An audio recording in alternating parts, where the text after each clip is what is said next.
4 p.m. Pacific, 4:30 p.m. Eastern. More than an hour later, at 2:25 p.m. Pacific, 4:25 p.m. Central, Dragon executed the fourth maneuver known as the transfer burn.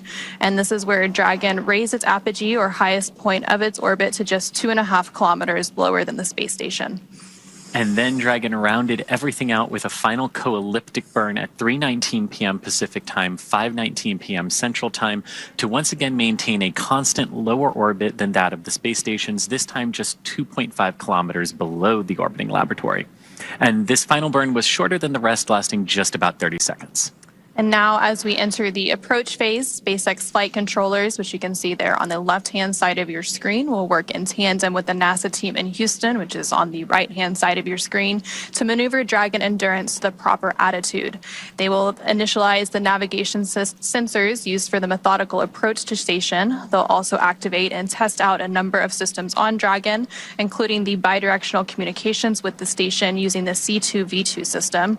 Now, C2V2 stands for Common Communications for Visiting Vehicles. It basically sets up a data stream from Dragon to the station, giving another path for Dragon telemetry to come to the ground, and also providing an additional command capability to astronauts aboard the station.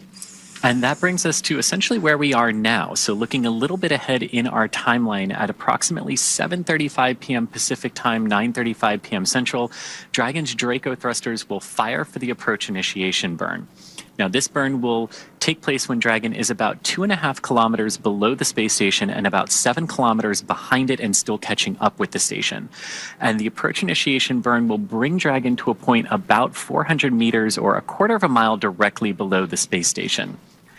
A small burn after that, called the approach initiation mid-course burn, is planned for about 25 minutes later at 8:05 p.m. Pacific, 10:05 p.m. Central. And all of these maneuvers will also move Dragon inside one of two checkpoints around the station that requires a set of go and no-go polls from different control teams. This first checkpoint is called the approach ellipsoid, or as you might hear it called out over the nets, AE. And the approach ellipsoid is an imaginary shape measuring 4 kilometers by 2 kilometers by 2 kilometers, and it's essentially a large three-dimensional oval around the space station. Now, before controllers give Dragon permission to move inside the approach ellipsoid, the spacecraft will also be on what's known as a 24-hour safe trajectory. And all this means is that if for some reason the Dragon spacecraft should lose the ability to control itself, it would be at least 24 hours before the trajectory of those orbits would move Dragon inside the approach ellipsoid. And we're now about 2 minutes away from that approach initiation burn, so we will be standing by for that. But as we continue to move on, after Dragon arrives at the 400-meter below station point, that will be known as waypoint 0, and that will be the first checkpoint during our approach. And the vehicle can hold here at 400 meters, but if all of its systems check out, Dragon then can continue its approach to waypoint 1, and Dragon's move from waypoint 0 to waypoint 1 will swing it up and out in front of the station, arriving at a distance of approximately 220 meters. At this point, focusing on aligning its dock to complete that burn. And then to round cone. Now, that nose cone opened shortly after launch to expose the forward bulkhead thrusters and docking mechanism that will connect with the space station. Dragon's trunk also holds solar cells which help power Dragon while it is in free flight, and on certain missions the trunk can also carry some unpressurized cargo for us. And Dragon has 16 Draco thrusters that can be used. Dragon on Dragon to ground, 2.2 ready to pressurize. Copy, Dragon. You are go to initiate suit leak checks. And there you heard some additional... Dragon copies, go for suit leak checks. Some additional communications between the Corps and NASA astronaut Ian McLean, who is the commander for Crew-10, just confirming that they're proceeding with those suit leak checks. When you hear them talk about those procedures, there's often a number associated with that, and that is just the procedure number that they can go look up and make sure everyone on the ground and on the Dragon or on the station, they're all following the same procedures in step-by-step order. So Dragon does have 16 Draco thrusters that can be used in space to help navigate the spacecraft to its destination, and we saw those firing not that long ago with that approach initiation burn, and they've also been firing for all of those previous burns leading Dragon to the International Space Station. Again, Dragon is now just over 5,300 meters, about 5.3 kilometers away from the International Space Station and continuing to close in. But those 16 Draco thrusters don't include the 8 Super Draco thrusters, which can be used for an abort, but they are no longer active once the crew is in orbit. That's right. And with that crew, speaking of, Dragon has definitely played a significant role in advancing our future in space by safely transporting crew to and from the space station. There are currently 4 Dragon spacecraft supporting human spaceflight missions to and from the station. Those include the Dragon Endeavour, Resilience, Endurance, and Freedom. Now, today's crew is flying aboard the Dragon spacecraft named Endurance, which has previously flown 3 crew rotation missions to the station, including Crew 3, Crew 5, and Crew-7. And overall, this is Dragon's 46th visit to the space station and its 14th human spaceflight mission to the orbiting laboratory, including those NASA Commercial Crew Program missions, as well as the private astronaut missions. So including Crew-10, SpaceX has flown 60 passengers since the Demo 2 mission in May 2020. And over the last 24 years, crews on board have also completed thousands of scientific and educational experiments, technology demonstrations, and Crew-10 will add to that. There's hundreds of experiments that they will be participating in. They themselves are basically an experiment through NASA's Human Research Program. A lot of data is captured on how humans react in space and all of the different body systems. And I know Remembers is actually part of the Human Research Program CIPHER experiment, which is a relatively new investigation that includes a suite of experiments on all of the human body systems, and it's a very integrated approach. So they will be contributing to that along with many others. Yeah. And like you said, about 200 experiments for Crew-10 while they are up there. Some of my personal favorites are a material flammability test for future spacecraft designs, as well as, engaging with students via ham radio experiments and using the station's hardware as well to help us experiment with lunar communications, which is pretty fun to think that we can use commercial off-the-shelf technology with the space station to see what it's going to be like to talk to each other and talk back on the moon. SpaceX Dragon on target and ground, 4 nominal suits. Copy, Dragon. We see the same.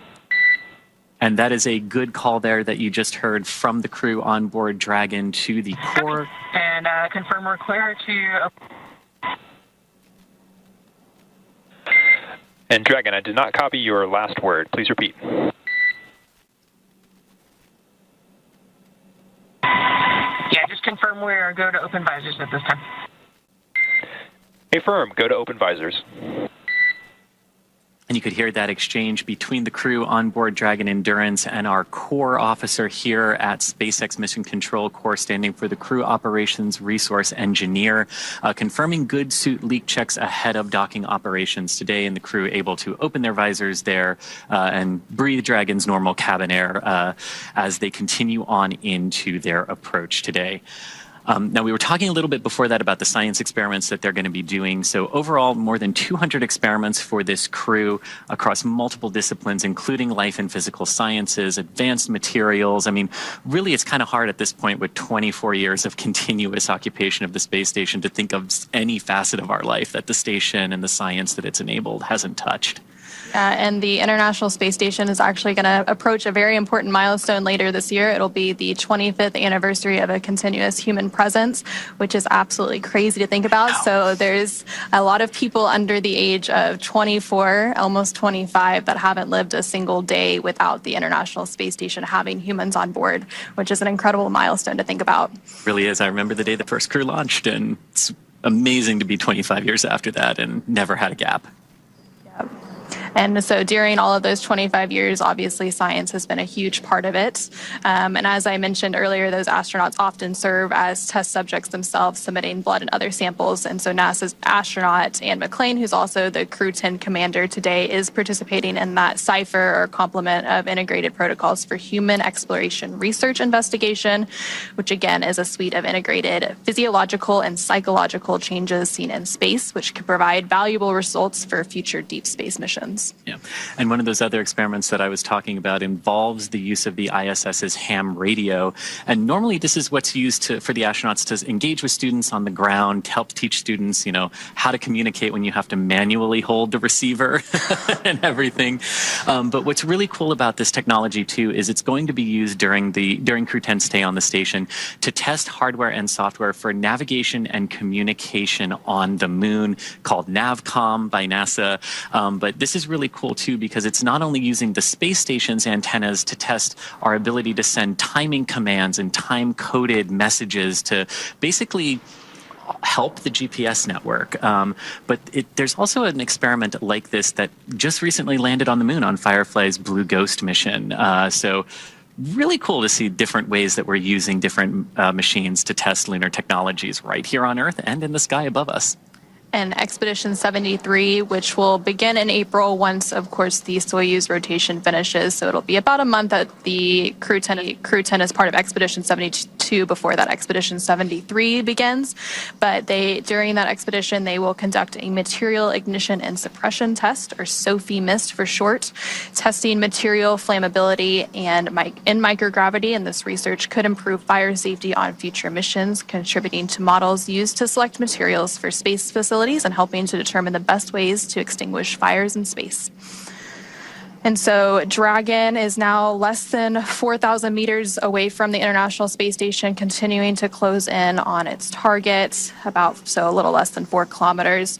The next milestone that we are expecting is possibly that AI, or approach initiation mid-course burn. We were expecting that about 25 minutes after the approach initiation burn, and that approach initiation burn took place about 10 minutes ago at 7:35 p.m. Pacific. So we might have that mid-course burn in about 15 minutes. And then after that, a lot of the events will happen pretty soon after that. We'll get all to the waypoints and all through that. And then we'll have docking, hatch opening, and welcome the crew on board. After hatches opens, there will be a brief welcome ceremony to welcome the crew on board. It will actually be joint welcome and farewell ceremony for Crew-9, since Crew-9 will be departing in just a few days from now and bringing an end to their mission and returning back to Earth as well. And with Crew-10's arrival on the space station, it will bring the total number of people living and working on that orbiting laboratory up to 11. There are 7 crew members currently on board. And as you mentioned earlier, part of those 11 crew members in that joint welcome farewell ceremony will be the Crew-9 cadre of NASA astronauts Nick Hague, Butch Wilmore, and Sunny Williams, alongside Roscosmos cosmonaut Alexander Gorbanov. Now, the Crew-9 astronauts will bring, the Crew-9 astronauts, this basically allows them to come home, right? Because we like to do direct handovers between our crews to help get familiarized with the International Space Station right when they get up there. So one of the things that they will be doing is helping the Crew-10 crew get up to speed on those emergency procedures on board the space station.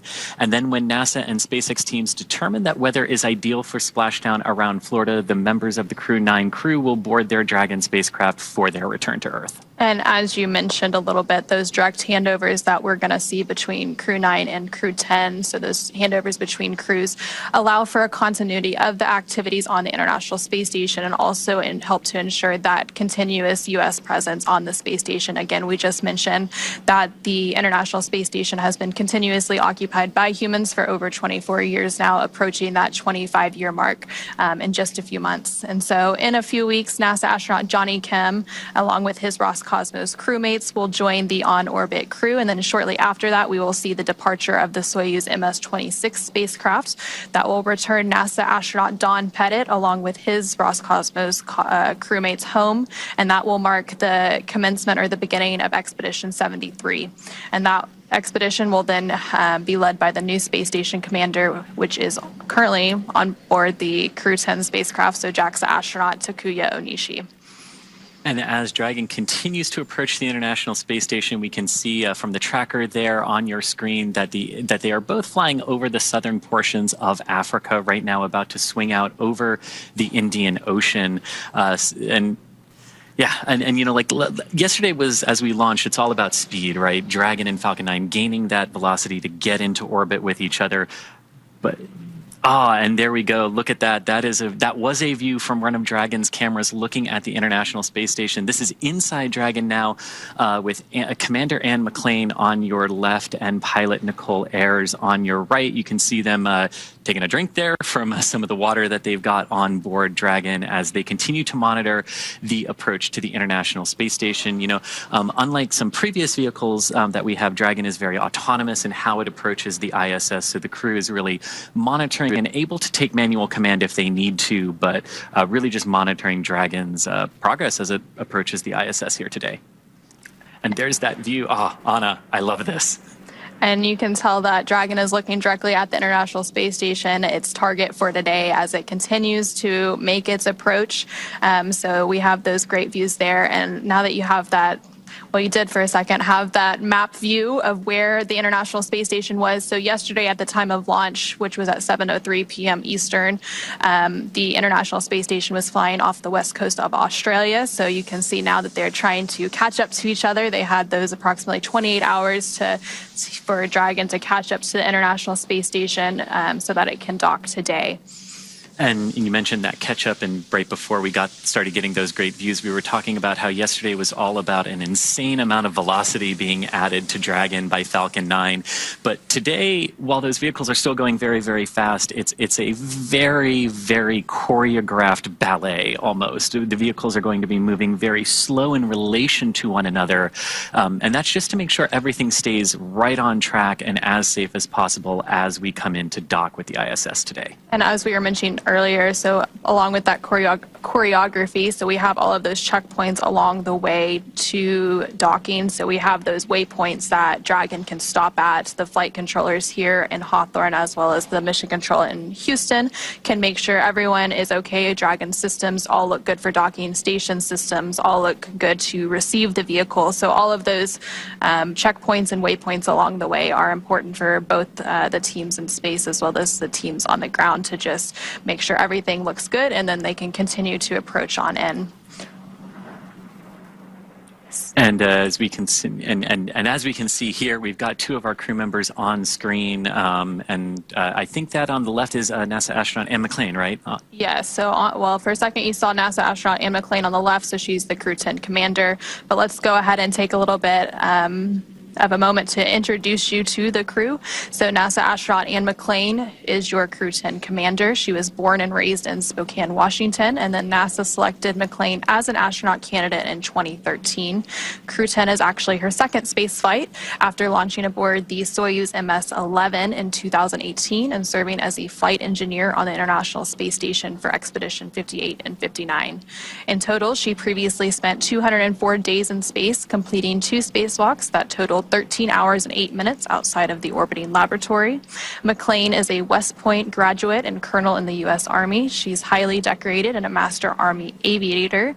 She has more than 2,000 flight hours in 20 different aircraft. And McLean is also an avid rugby player and a former member of the USA Rugby Women's National Team. And I love, too, that she was actually on the space station when Dragon arrived for its Demo 1 mission. And joining her is pilot Nicole Ayres, a NASA astronaut. This is her first space flight. Nicole is a major in the U.S. Air Force and the first member of NASA's 2021 astronaut class. She is a graduate of the U.S. Air Force Academy in Colorado Springs, Colorado. And Ayres has served as an instructor pilot and mission commander in the T-38. The F-22 Raptor, leading multinational and multi-service missions worldwide. She has more than 1,400 total flight hours, including more than 200 in combat. Nicole also has a twin and was born in San Diego, California. And then this is the second mission to the International Space Station for JAXA, or Japan Aerospace Exploration Agency, astronaut Takuya Onishi. He previously launched aboard the Soyuz MS-01 mission in 2016 and spent 113 days in space as a flight engineer for expeditions 48 and 49. Onishi received a Bachelor of Engineering degree in Aeronautical and Space Engineering from the University of Tokyo and then embarked on a career in aviation. He was selected as an astronaut candidate by JAXA in 2009, and during his stay on the space station, he became the first Japanese astronaut to capture the Cygnus spacecraft in space. And while he's not training, Onishi enjoys flying, playing the saxophone, movies, and hiking. And last but not least is mission specialist and Roscosmos cosmonaut Kirill Peskov. The Crew-10 mission is also Peskov's first trip to the International Space Station. Before his selection as a cosmonaut in 2018, he was a co-pilot on the Boeing 747 and 767 aircraft for airlines Nordwind and ICAR.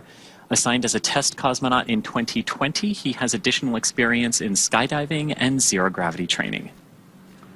And so between NASA astronauts Anne McClain, Nicole Ayers, JAXA astronaut Takuya Onishi, as well as Roscosmos cosmonaut Kirill Peskov, those are the cadre of 4 that make up Crew-10, who's currently approaching the International Space Station, again following that launch yesterday from NASA's Kennedy Space Center in Florida at 7:03 p.m.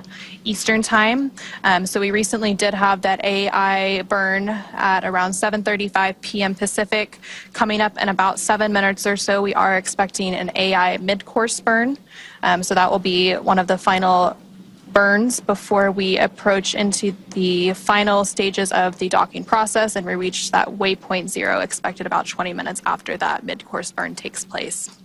And as you can see here, these great views from the International Space Station looking at the Japanese robotic arm, part of the Japan experiment module facility that's up there on board the space station, and gorgeous views of Earth underneath. Now, when Crew-10 arrives at the International Space Station, they will be joining the Expedition 72 crew. That is an expedition that's been in progress for a few months aboard the International Space Station. And then about a month or so after they arrive, a Soyuz crew rotation will take place from Roscosmos, bringing 3 new crew members up on that new Soyuz, and then the previous crew that departs on that Soyuz will mark the beginning of Expedition 73 on board the space station.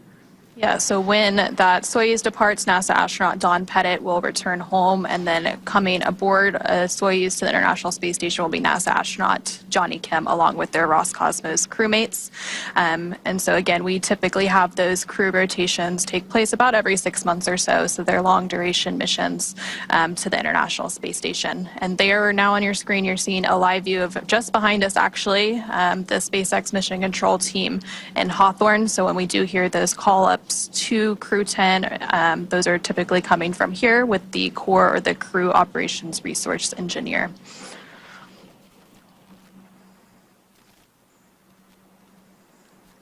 And, you know, we've been talking a lot about, you know, Crew-10, our 10th resupply, I'm sorry, our 10th rotational mission for Crew for the commercial crew program. And this is just part of the storied history of crew rotations on the International Space Station over the last 24 years. The Soyuz we've mentioned is one of the vehicles that has done this, Dragon as well. The shuttle's also responsible for some crew rotations. It's just really impressive to think about what has gone on across those 25 years of near permanent human habitation on the space station. Yep, and so the space station has been occupied, of course, almost 25 years.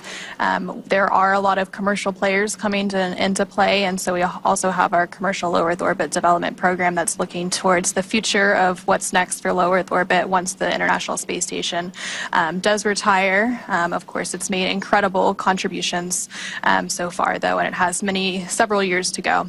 But while we continue on Dragon's approach to the International Space Station, why don't we go ahead and check in with the International Space Station Flight Control Room and NASA's Gary Jordan.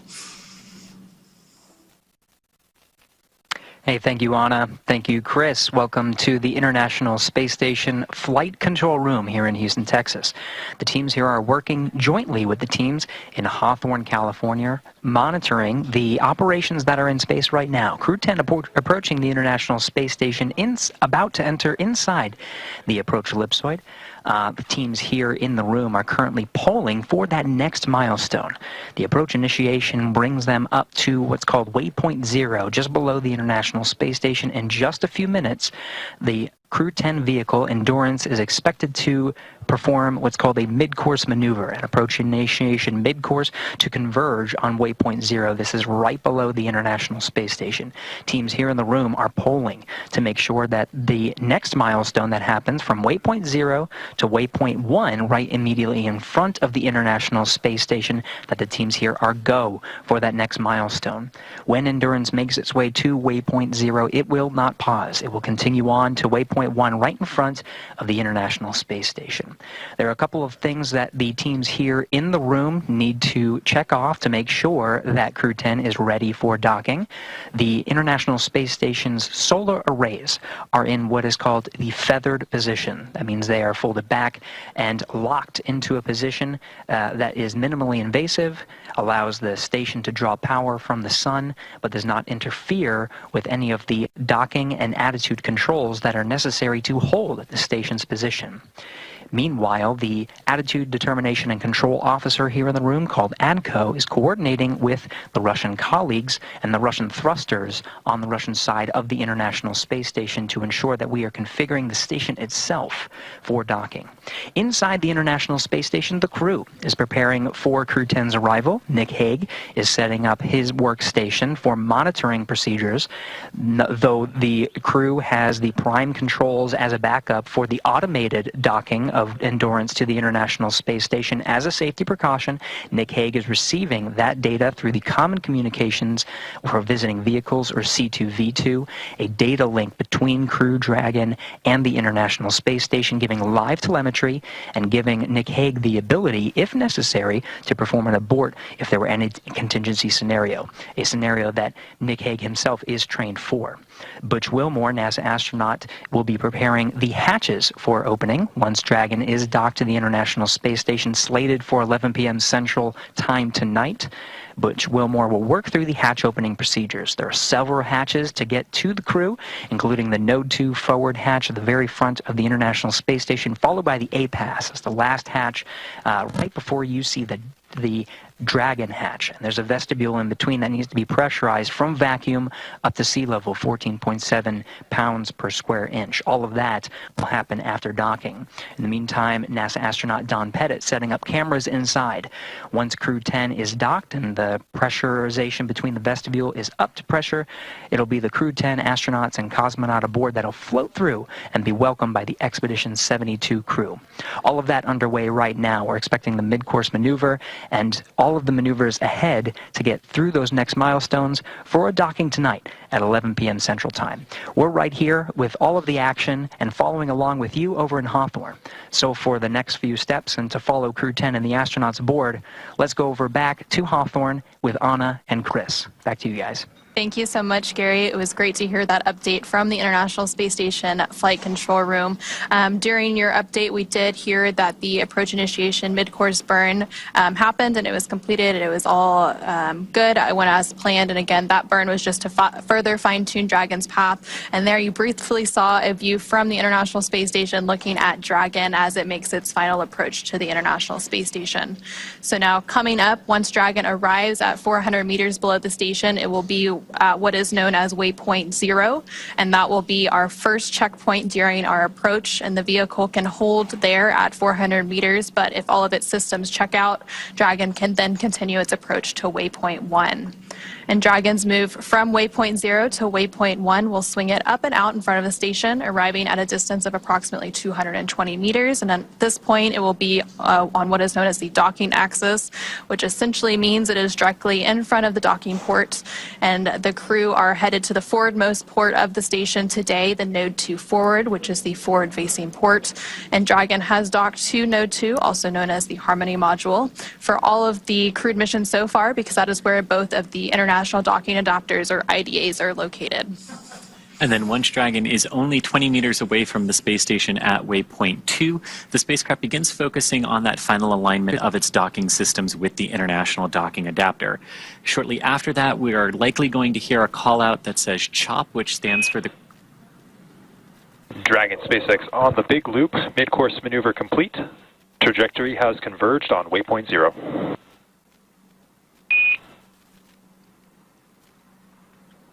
And that is exactly what we were hoping to hear. Dragon, copy.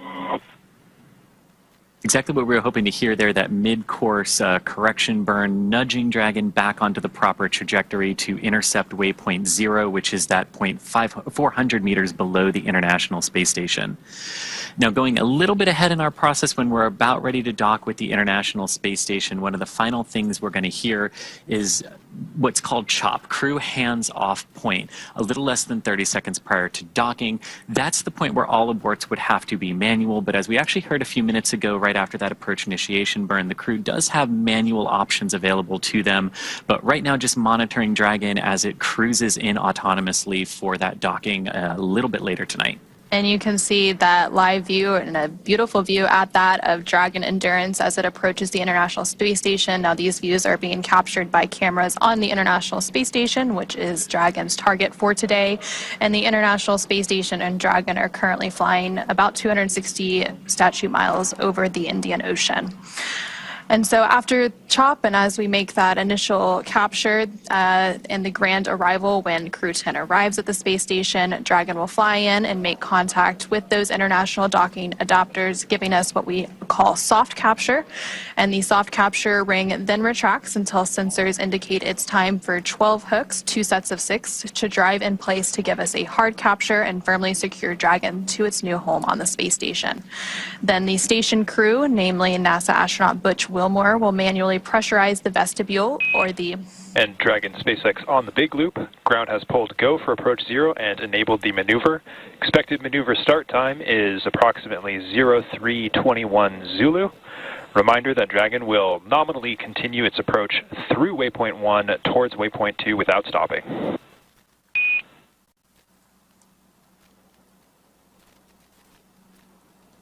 Dragon copies the go for approach 0. And there we just heard some conversations between that core crew operations resource engineer here at SpaceX Mission Control in Hawthorne and NASA astronaut and Crew-10 commander Ann McClain.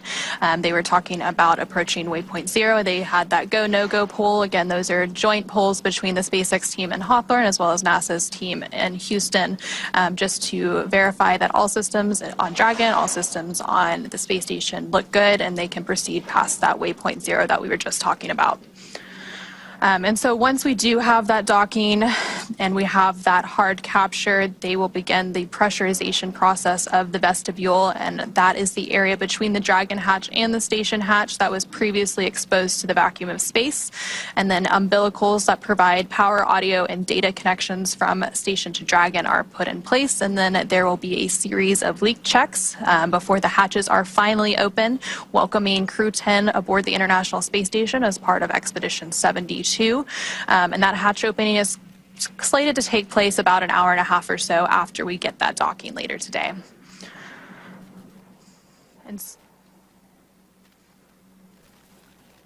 And so following a liftoff yesterday at 7:03 p.m. Eastern, 4:03 p.m. Pacific, a lot has happened since then. So there was that 9-minute ride to orbit before we had that orbital insertion and Dragon flying free. And there you see Dragon flying free continuing to on your screen following that about 28-hour journey. Station Houston on the big loop. Expect to start monitoring Dragon in approximately 35 minutes.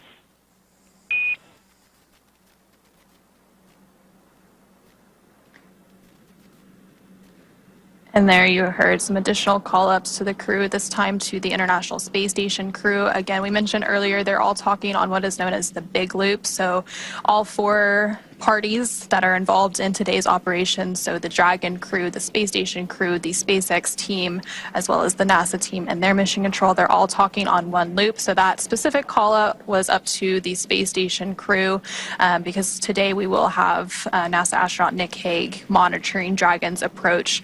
And so they were just saying that there's about 35 minutes before that monitoring will begin taking place by NASA astronaut Nick Hague. And we've talked, that's part of what we've talked about that cooperative element of the docking sequence. While Dragon can do this autonomously, there's folks here at SpaceX Mission Control in the ISS flight control room and on board the ISS, making sure that, just monitoring, again, making sure everything is going as we want it to today. And you can see there Dragon kind of exiting off the top of your screen. The camera will pick it up again there as Dragon goes over Earth there. You can see its nose cone opened up, and that you can see the forward docking adapter there, which is what is aimed at camera right now. And that nose cone was over that docking apparatus during liftoff to help protect it from the aerodynamic forces and some of that heating that Dragon experiences as it heads uphill into space. So yesterday, after we had liftoff and that orbital insertion, after that nose cone was opened, that nose cone that you were just mentioning, Chris, that is actually when the zero-G indicator was revealed. So NASA astronaut Anne McClain revealed Crew-10 zero gravity indicator, and it was a crochet origami crane, which is an international symbol of peace and unity. So NASA astronaut Anne McClain provided some really lovely words on that zero gravity indicator, and those zero gravity indicators have quite the history. Many crews before them have had their own zero-G indicators, and so that specific crane was actually hand crocheted, and it also they also mentioned the commemoration of the 50th anniversary of Apollo-Soyuz as part of that zero-G indicator rollout. That's right, 50 years this year. So a lot of milestones this year in the space world: 50 years of Apollo-Soyuz, 25 years of International Space Station continuous human presence. There's a lot that's happened and a lot to look forward to, especially with all of the commercial space activity going on so far this year and into the future. That's true, and SpaceX right in there with you. Crew-10 actually lifting off on our the 23rd anniversary of SpaceX's founding. As well. And that zero-G indicator, too, one thing I really liked about it is its name was Drug, which was the Russian name for friend. And as Commander Anne McClain said, it is a nod to the unique and deep cultural traditions from which each of us come. So noting the very international nature of this crew. And so some of the previous indicators, so Crew-9, who is obviously currently on board the International Space Station, their indicator was actually a plush baby falcon named Aurora. So it previously flew on 2 Russian Soyuz capsules, including the flight that resulted in an emergency abort that NASA astronaut Nick Hague was actually a part of. And so Nick Hague is now going to be monitoring today's approach, and he will also return home after that handover period with Crew-9 back to Earth. And, you know, as we're talking about zero-G indicators, I got to say my favorite is the little plushy Earth that went up on the Demo 1 mission. You know, we talked a little bit earlier, Anne McClain was on the space station when Dragon arrived for its uncrewed Demo 1 test flight, paved the way for all of these crewed rotation flights for NASA and for Axiom Space as well. And that little plushy Earth, oh man, I smiled a lot looking at Anne's smile when she saw that sitting inside the Dragon capsule. And then you can see Anne there on the right-hand box. Anne is on the left-hand side working on that tablet right now. Now a view of the International Space Station. So this is cool. You've got the ISS looking down at Dragon on your left, and you've got Dragon looking up at the ISS on your right. I mean, the views don't get much better than that, except for maybe the 4 people who are in Dragon. And so the International Space Station and Dragon are currently flying just off the coast of Australia, again, as they make that, or as Dragon makes its final approach to the International Space Station. So Dragon is currently about 560 meters away from the International Space Station and continuing to close in. Again, we recently did have that go past that waypoint 0. So next up will be that waypoint 1 that we expect in just a few minutes.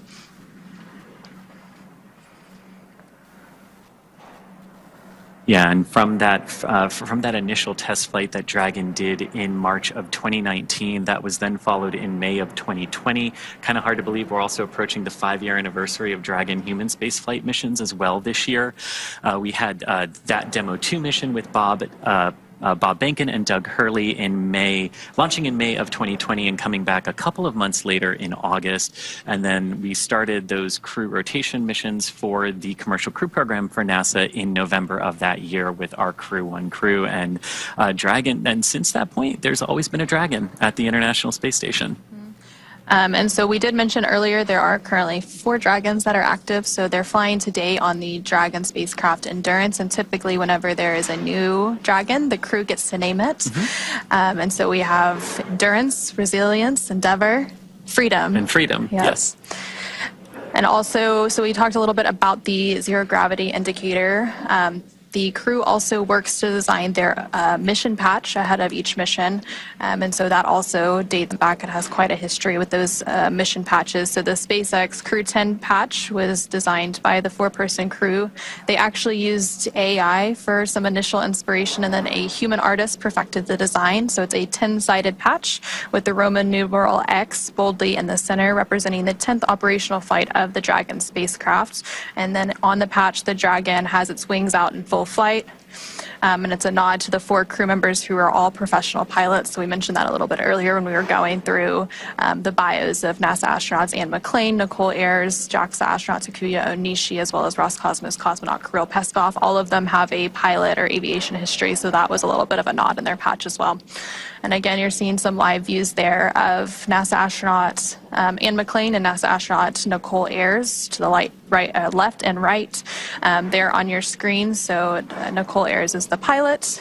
Anne McClain is the commander for the mission today. Again, as they continue to make their way to the International Space Station for docking to that forward port.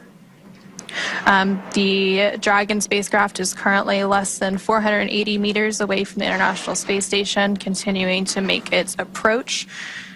And you know, we're seeing these views from Dragon looking up at the International Space Station. And this Dragon vehicle is actually the second design of the Dragon that we have had. We started with a cargo vehicle, and we actually have the first one hanging right here behind me today. And honestly, what I love about this, watching Crew-10 approach the ISS, the 14th Dragon human spaceflight mission to the space station, and that very first Dragon that was only carrying cargo, we put a window in it, not because we had to, but because we wanted to symbolize that one day we will be carrying crew, and one day we will be doing exactly what we are doing here today. And just kind of gives me goosebumps to look at Dragon 1 versus the new shiny Dragon we got. And so obviously they've had that 28-hour flight, and I'm sure they've been able to take advantage of looking out those windows and the amazing views of Earth below them as they make their way to the International Space Station, which there you can see a view of the International Space Station on your screen. Again, those views are captured by the cameras on Dragon. So this is basically a point of view of Dragon looking at the International Space Station. And you can see there, you know, you've got if you sort of look at the space station and how it's oriented right now, you've got a small bar that sort of goes across the top. Those are the European and Japanese modules of the space station. You've got the US and Russian modules sort of going down in a line, forming that T, and then you have the huge solar array truss and the wings of the space station, if you will. And so Dragon is now about 440 meters away from the International Space Station. And again, that waypoint 0 mark is at the about 400-meter point. So they should be reaching that waypoint here pretty soon. But again, they had that go, no-go pull to proceed through waypoint 0 and then on to waypoint 1. So they won't have to pause at waypoint 0 once they reach that 400-meter mark. And that's what we were sort of saying earlier. We have these moments when we can stop to make sure that everything is in alignment. But if everything is already in alignment, there's really no reason to stop, and we can proceed forward. And so once they do proceed forward, they'll then get to waypoint 1 and waypoint 1. So you go from 400 meters at waypoint 0, and then waypoint 1 is about 220 meters.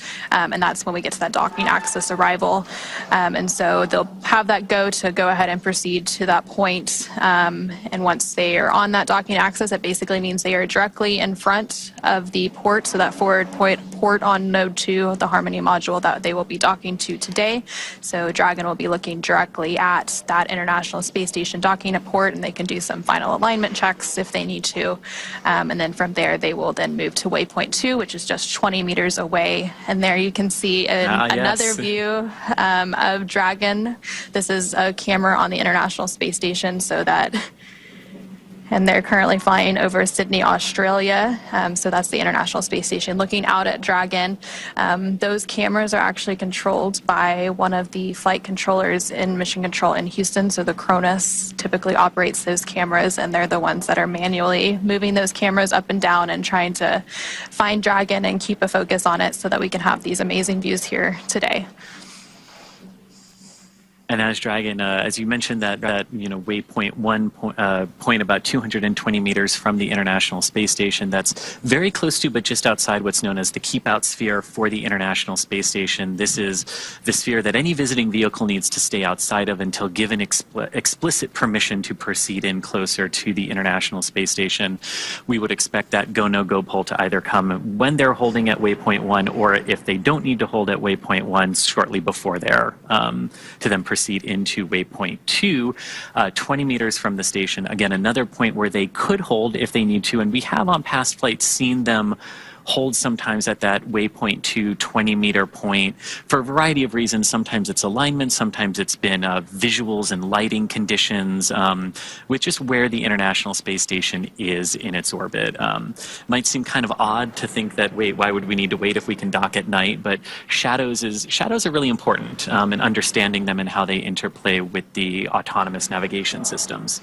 And so we're actually pretty close to that waypoint 0 mark. We're about 403 meters. So Dragon's about 403 meters away from the International Space Station. So just around that waypoint 0 mark that we've been talking about. Now Dragon will continue past that point and into waypoint 1, which is again that 220 meter mark. So it really is just a choreography that it follows throughout its final approach and docking today.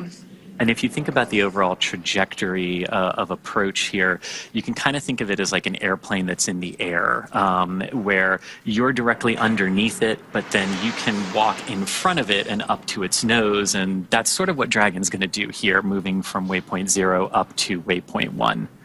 So you were mentioning the keep-out sphere. So that's one of those invisible boundaries. There's also the approach ellipsoid, which we mentioned a little bit earlier today, but Dragon's already inside of that approach ellipsoid. So that's outside of the keep-out sphere.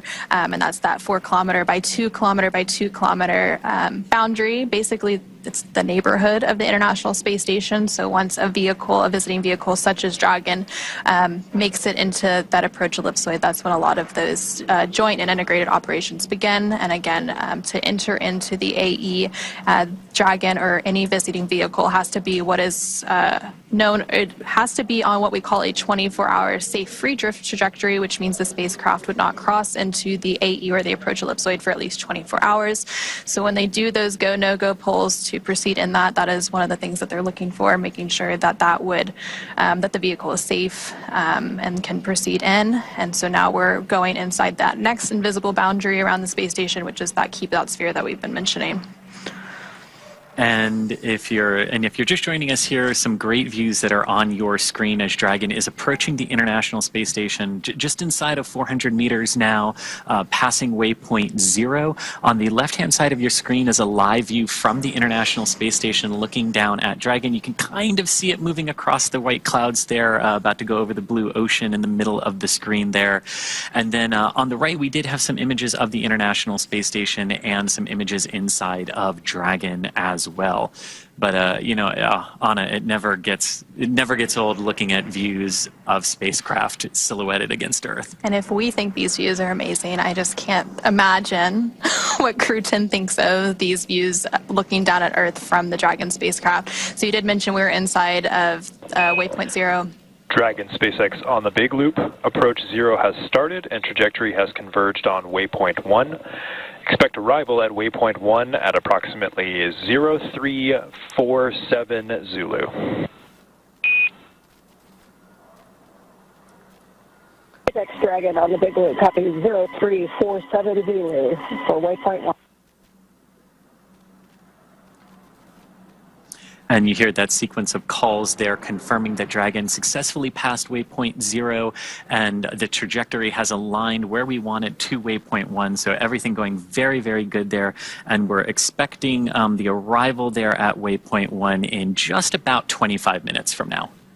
So once we get to waypoint 1, Dragon will be about 220 meters away from the International Space Station. So again, this is another checkpoint on the way to the International Space Station. And then that final checkpoint is waypoint 2, which is just 20 meters away. And then from there, we will have that initial contact and capture, what is known as soft capture, before those 12 hooks, 2 sets of 6 deploy to have that hard capture. And then they can begin releasing those umbilicals for data and power, and then began the pressurization activities for the vestibule, which is that area between the station hatch and the Dragon hatch that had been previously exposed to the vacuum of space. They'll conduct some leak checks, and then, of course, welcome the new crew aboard the International Space Station. And yesterday when we lifted off, we were talking about the precise second that we had to lift off to be in the correct plane to reach the International Space Station today. And liftoff times are very, very choreographed, tightly choreographed to make sure we can do this. But once we get into orbit, it becomes a little bit different, right? And the timings of various burns, the timings of arrivals can all change. And that's basically because you've got Earth's gravity pulling on the spacecraft, you've got the moon, you've got some of the other planets, and the orbits, we do really good at predicting them, but once we see what the spacecraft is actually doing, it helps us refine those timelines a little bit like we saw today. And the timings of those burns changing a little bit, maybe not needing to do some of them if Dragon is doing really well. So it really is interesting how it shifts from super precise to now we've got to see what they're actually doing in space. Typically, when we have a launch, we have what's known as a targeted docking window. So then, of course, it shifts a little based on those burns, whereas the launch itself is an instantaneous launch window, so it has to go at that exact minute and second. So again, yesterday's launch took place at 7:03 p.m. Eastern, 4:03 p.m. Pacific, and since then, Dragon has had about a 28-hour journey to make its way to the International Space Station. Dragon is now just about 330 meters away from the International Space Station. It's now inside waypoint 0, approaching waypoint 1, which is that 220-meter mark. And then from there, it'll continue on and enter inside what is known as the keep-out sphere, which is that 200-meter boundary around the International Space Station before we have that docking. So it's been a long journey for Crew-10 since launch yesterday, and even before that, because they had all of those preparations leading up to launch, getting suited up, those final medical checks, all of the various processes that they went through prior to that liftoff at 7:03 p.m. Eastern, 4:03 p.m. Pacific. So I'm sure they will be glad to be welcomed on board the International Space Station in really just a few minutes from now. Yeah, and after that liftoff yesterday, and after the crew initially got onto orbit, there were some things that they needed to do as Dragon, configured itself for the orbital journey up to the International Space Station today. The crew got some time to eat, they got some time to rest and relax as well over the course of the last 28 hours. So it hasn't just been fully in their suits, in their seats. They were able to take those suits off shortly after liftoff. They are, of course, back in those suits now because during the more critical operations of spaceflight, such as launch, docking, undocking, and reentry and splashdown, we do have the crews in those intravehicular activity suits, or IVA suits as we call them. So you'd mentioned a little bit some of the free time that they've had without those suits. They did have that sleep period. They woke up today around 8 a.m. Central, 8 a.m. Pacific, 10 a.m. Central. So they've been up for about 10 hours or so getting ready for today's docking operations, but they did have that time to take a nap and get well rested and ready to be part of the Expedition 72 crew. And also on the International Space Station, not that long ago, the ISS crew was actually asleep right before we came on air. So they finished those post-sleep operations that they go through to start getting ready for today's docking operations. Again, NASA astronaut Nick Hague will be monitoring Dragon's approach. And SpaceX Dragon on the big loop. Expect reconfiguration of C2V2 return link to support docking video shortly.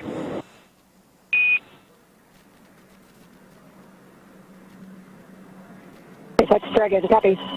And that call basically saying that that C2V2, the common communication for visiting vehicle system that allows Dragon to talk to the ISS to talk to the ground, it just sort of creates some nice redundant communication paths for all the vehicles and all the teams involved today. That system was primarily configured for the initial approach of Dragon up to the station through waypoint 0, and we just heard them briefing the crew that they'll be reconfiguring that again for the docking portion. So we'll continue to hear a lot of those call-outs from the ground teams and the astronauts on the International Space Station, as well as Dragon, as we continue to get into the final stages of docking today. Right now, Dragon is about 310 meters away from the International Space Station and continuing to fly in to make its final approach and docking. So it's getting pretty close now. And there you're continuing to see, if you squint, you can see a view of Dragon there in the center of your screen. So again, these are views captured by cameras on the International Space Station. And so that is the Dragon Endurance spacecraft, and it's actually the fourth flight for that Endurance spacecraft. It previously flew 3 other commercial crew program missions, Crew-3, Crew-5, and Crew-7, and the fourth flight, obviously, today for Crew-10. That's right. And overall, this is the 10th crew rotation mission for NASA's Commercial Crew Program that Dragon is flying. It's also Dragon's 14th human spaceflight mission to the International Space Station and Dragon's 16th human spaceflight mission overall, since Dragons don't always go to the International Space Station, but we have had 2 free flyer missions in the Inspiration 4 and Polaris Dawn missions as well. And with today and with the Crew-10 mission, Dragon has carried 60 crew members at this point across its 16 missions.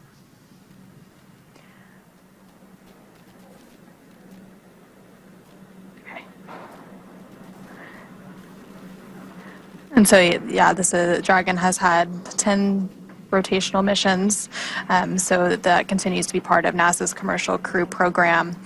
We also have, of course, the Commercial Resupply Services, and we have the Commercial Earth Orbit Development Program working on potential future commercial space stations. So space is really becoming a commercial public-private endeavor. And you see that here as Dragon is docking to the International Space Station, obviously a government platform, but commercial partners bringing crew and cargo and things to the International Space Station. Again, once Crew-10 is on board the International Space Station, they will partake in a multitude of science experiments, technology demonstrations, all for the benefit of humanity. And so as Dragon continues to make its final approach to the International Space Station, now about 370 meters away, let's go ahead and turn it back over to NASA's Gary Jordan at NASA's Mission Control Center in Houston.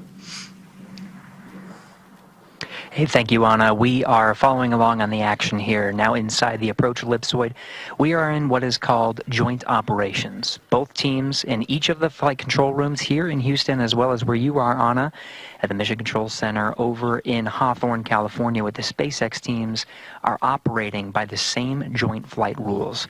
They're working through the procedures step by step, doing go, no-go polls along the way to make sure that all teams are ready for the next steps. The teams here in Mission Control Houston are currently polling to make sure that we can pass waypoint 1 and go inside waypoint 2.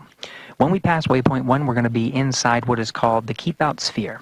Now, when we cross that boundary, there are a new set of flight rules to abide by and a new set of conditions to make sure that the crew can proceed all the way to docking, currently scheduled again for tonight at 11 p.m. Central Time, 9 p.m. Pacific. So the station is continuing to prepare for the crew's arrival. Like as I mentioned before, the station's solar arrays are feathered. We did configure the station itself to be in the docking attitude, and teams here are working through the C2V2 system, the common communication for visiting vehicles, power cycling that and make sure that data is flowing between the 2 spacecraft, the International Space Station and Crew-10 Endurance, and that Crew-10, when it's on the docking axis right in front of the International Space Station going in towards the forward port, has a perfect view of the docking ring, of the docking port, the International Docking Adapter. And as it closes its way in, has all the data. Dragon is transmitting docking camera video. Please confirm video and data updating in the Dragon docking monitor.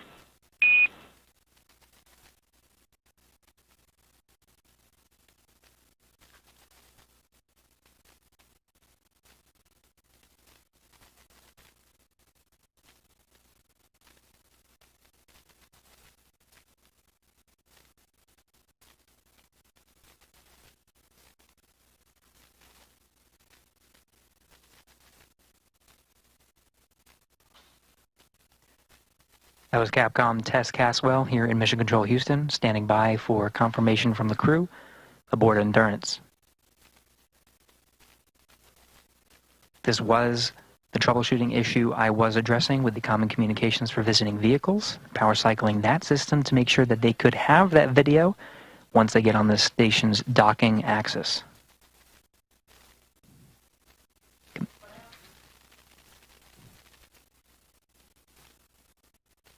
As we wait for crew confirmation, we are getting video from the International Space Station's external cameras. And Houston Station on the big loop, I can confirm I have good centerline camera. Station looks beautiful. Houston copies.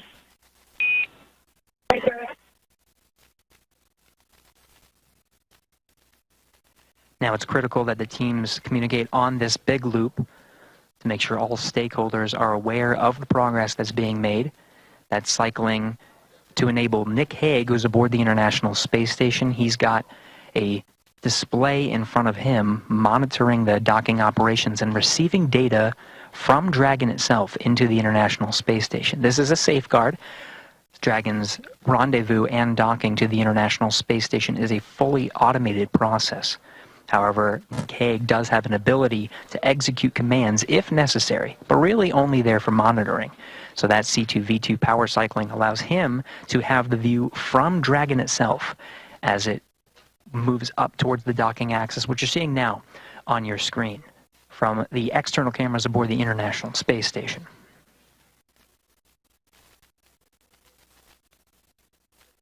Hague monitoring Dragon's arrival, receiving data including range and range rate, making sure that Dragon is moving at the expected velocity, speed, position. Everything's positioned on board the International Space Station for docking. Again, the station itself at the docking attitude. Now again, the station teams here in the International Space Station flight control room polling to make sure that Dragon itself can proceed past waypoint 1 towards waypoint 2. Waypoint 2 being just 20 meters in front of the International Space Station's docking port. This will be inside the keep-out sphere. It is Nick Hague monitoring the operations from the International Space Station. Now, once it makes its way in to dock with the space station, it'll be NASA astronaut Butch Wilmore that is tasked with the responsibility of opening up the hatches and preparing the station to welcome the crew aboard Endurance. This includes opening up several hatches, including the Node 2 hatch and the APAS hatch, both of which are closed for the docking operations and cannot be opened until the docking is complete. He'll start venting air to make sure that the air is circulating properly through the pressurized mating adapter, and there's no pockets of carbon dioxide, just a safety procedure. When he's going to inspect the hatch, he'll be wearing goggles and gloves for safety measures. We'll cover all of that post-docking, but that'll be Butch Wilmore's responsibility. We'll also be getting camera views from inside the station. These were set up by NASA astronaut Don Pettit. The crew waking up and making sure on an early day aboard the International Space Station, much earlier than their typical day. In fact, their crew wake period was just after midnight Greenwich Mean Time, which is the time that they operate aboard the International Space Station. They were up and making sure that everything was prepared for Crew-10's arrival today.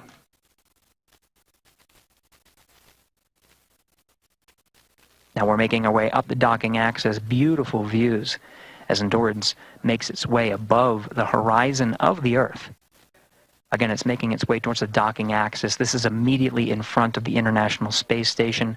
The camera views from Dragon itself illuminating the solar arrays.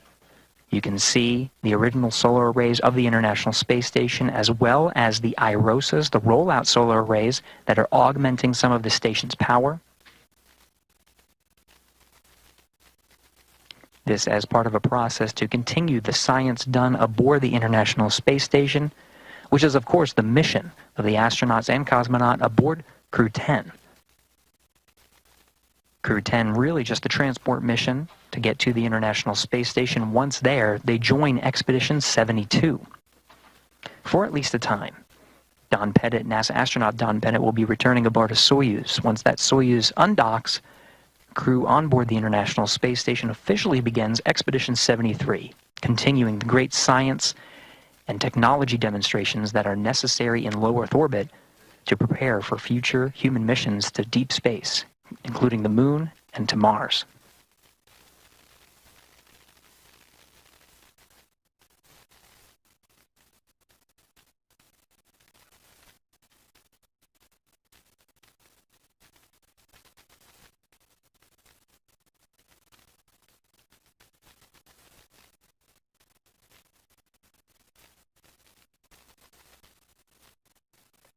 camera views from inside Dragon Endurance, showing displays that show some of the trajectory that is necessary to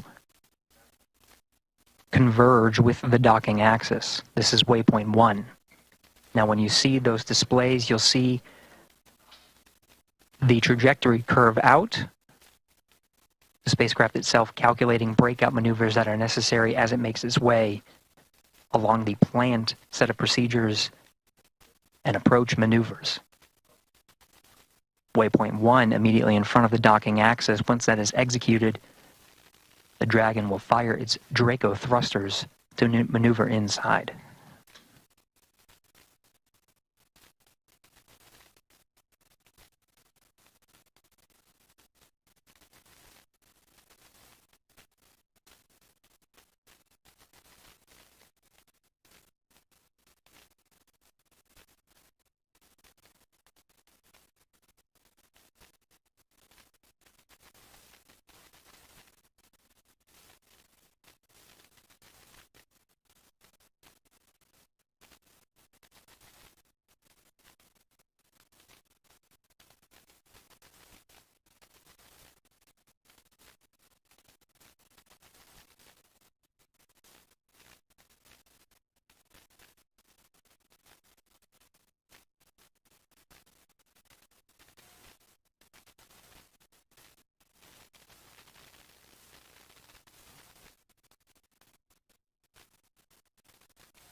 We're inside 6 minutes from the planned arrival of Waypoint 1, continuing to get these fantastic views provided from the International Space Station, as well as from inside Dragon itself. Commander Anne McLean, as well as pilot Nicole Ayers, you see positioned as the camera in between them, shows them in their launch and entry suits. We did hear before that they are allowed to bring up their visors through these set of procedures. Those suits are donned prior to joint operations, and they'll close their visors as part of the next dynamic phase, which will be the docking, which just as an added safety measure.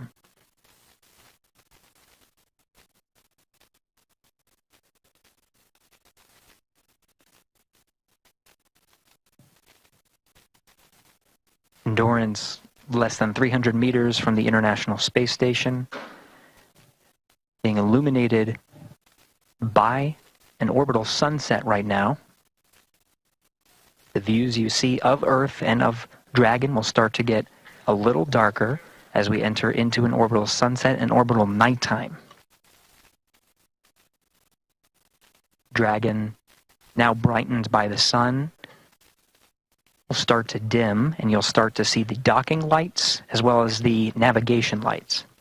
Docking light will be white at the center of the spacecraft, and you'll see green and red lights on the forward bulkhead, green indicating the starboard position, red indicating the port position. The International Space Station cameras sometimes view from an upside down position, as you can see from this view, as the Earth is on the top left of your screen. So the port and starboard navigation light positions will be reversed, but it's because the camera is sort of upside down from the position of Earth. Additionally, the cameras on board the International Space Station are subject to the radiation environment of the station. Now, the station itself does receive a certain amount of radiation, but also a certain amount of protection from the Earth's atmosphere. As we are in low Earth orbit, 250 miles from the Earth is not terribly far. There's still a decent amount of protection, but there is a higher radiation environment. When we enter into an orbital nighttime, some of the cameras, you'll start to see some pixels, different colors on the camera. As we enter into an orbital nighttime, those pixels and different colors become a little bit more apparent. Those are from the radiation environment, the radiation damaging the pixels inside the cameras themselves.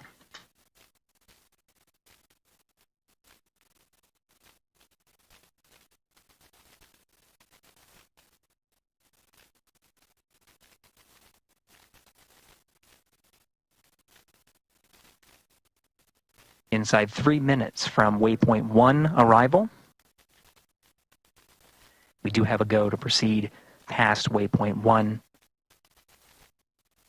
So Dragon, what you'll see is not a pause at waypoint 1, but it should proceed towards the keep out sphere. You'll notice some of the views change throughout our coverage here. The feeds coming from Dragon, you can see illuminating the International Space Station. Those feeds provided by ground SpaceX stations. On the big loop, approach 1 and soft capture ring extension will begin shortly. Dragon will continue its approach to waypoint 2.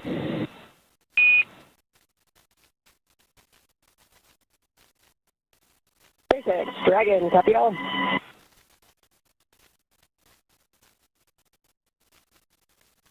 And that relayed from the SpaceX core in Hawthorne, California, confirmed by the crew aboard Endurance. We are proceeding inside the keep out sphere.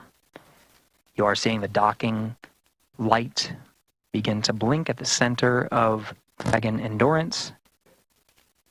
Features of Dragon becoming a little bit more apparent. The nose cone fully open, exposing the docking ring and the forward bulk of the Dracos. You did hear that Dragon will extend the soft docking ring mechanism. This allows for a cushioned contact as Dragon makes its way toward the International Docking Adapter. Docking comes in several phases, which includes contact and a soft capture, which is initiated by the docking ring. That docking ring is retracted to pull Dragon in closer to the International Space Station, and then begin a sequence to hard dock Dragon to the International Space Station. There are 12 hooks that are driven to really latch Dragon to the International Space Station. They're deployed in 2 sets of 6. And those will be confirmed by the crew. Once all of the hooks are driven, there is also an umbilical that extends and connects to an interface on the International Space Station side to provide power and data transfer between the 2 vehicles. Dragon right now operating on battery power and solar power that's generated from the trunk. Once Dragon attaches to the International Space Station, it'll be receiving power from the International Space Station through the duration of its stay aboard. We did hear confirmation that Dragon is passing waypoint 1. So we're now moving inside the docking axis and towards the keep out sphere.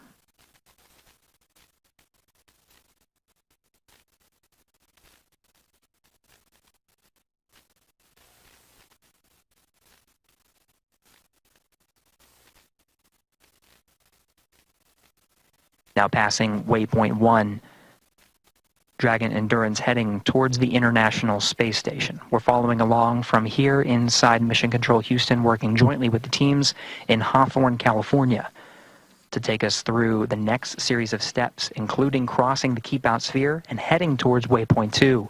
Let's send it back over to Anna and Chris in Hawthorne. And thanks, Gary. Yeah, so we have passed waypoint 1, so waypoint 2 is what is up next, and that will put Dragon only about 20 meters. Station Houston on the big loop. Monitor approach per step 3 of 1.102, Dragon approach and retreat monitoring.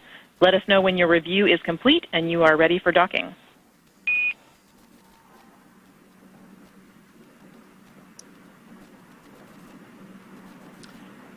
You heard that. Station copies on the big loop step 3, and I can confirm that review is complete and we're ready for docking. So that call there between the ISS flight control room and the crew on board the International Space Station. Houston copies. At waypoint 2, Dragon will hold for approximately 5 minutes. And you heard that call there indicating that the ISS... Thanks for the heads up. And the crew there are now ready for Dragon's docking to the forward docking adapter of the Harmony module of the International Space Station. Dragon approaching waypoint 2, which is the point about 20 meters from the International Space Station's forward docking adapter. And as we did just hear there, we are expecting Dragon to hold for about 5 minutes once it reaches that point. It crossed through waypoint 1 and waypoint 0 without having to hold. But again, these waypoints or checkpoints are places we can hold if we need to, and if we don't, we can proceed forward through them. And so we have gone through 2 of those waypoints, so waypoint 0 and 1, and so now Dragon is less than 200 meters away from the International Space Station, about 170 meters currently away from its target of that forward Node 2 forward docking port. And there you're seeing a great view on your screen of the Dragon Endurance spacecraft as it makes its final approach to the International Space Station. The teams in Mission Control Houston the teams at the International Space, or not the International Space Station, the SpaceX Mission Control teams behind us are, of course, doing some final go, no-go polls for docking. It's one of the final checkpoints between those teams to make sure everyone is good to proceed and to dock. We did hear that there will likely be a brief hold at waypoint 2. And again, that waypoint 2 is just 20 meters away from the International Space Station, so very close at that point. So they will hold briefly. And then from there, we will have our final approach and docking. We will have an initial soft capture. We did hear that the soft capture ring was being extended a few minutes ago. And then from there, they will begin to deploy those hooks, 2 sets of 6 for a total of 12 hooks to get that hard capture. And during that final hold, that again, we're expecting around the waypoint 2 mark, which is 20 meters away from the space station. During that final hold, they can possibly wait for better lighting conditions. So the space station does have exterior lights and Dragon can dock in the dark. But of course, we go through an orbit every 90 minutes. So there's a sunrise and sunset every 45 minutes. So if they need to wait for a little bit of improvement in the lighting conditions, they can use that waypoint 2 hold opportunity to wait for things like that, ensure final alignment, ensure everyone is good to go for that final approach and docking. And as we could see right there, right before we switch to the inside view there, that's a great view on the outside. You can see that we're passing into an orbital sunset here, so approaching orbital night. And you can see how that lighting is very different on board the International Space Station. But what I love about that view too is you can see the forward navigation strobe light from Dragon illuminating the forward element of the International Space Station where it will be docking just a few minutes from now. But of course, approaching waypoint 20. This is a view now from the International Space Station looking at Dragon. You can see the white navigation light indicating the center of the docking alignment axis there. And the green light that you see is the starboard navigation light. So just helping the folks on the International Space Station keep track of Dragon's orientation there. And the red one that just came into view is for the port side orientation. And I really love this too as we get into orbital night as we're approaching the space station, because we're probably going to see Dragon's Draco thrusters pulsing, and that's always a sight to behold in orbital night. And so Dragon and the International Space Station. Soft capture ring extension complete.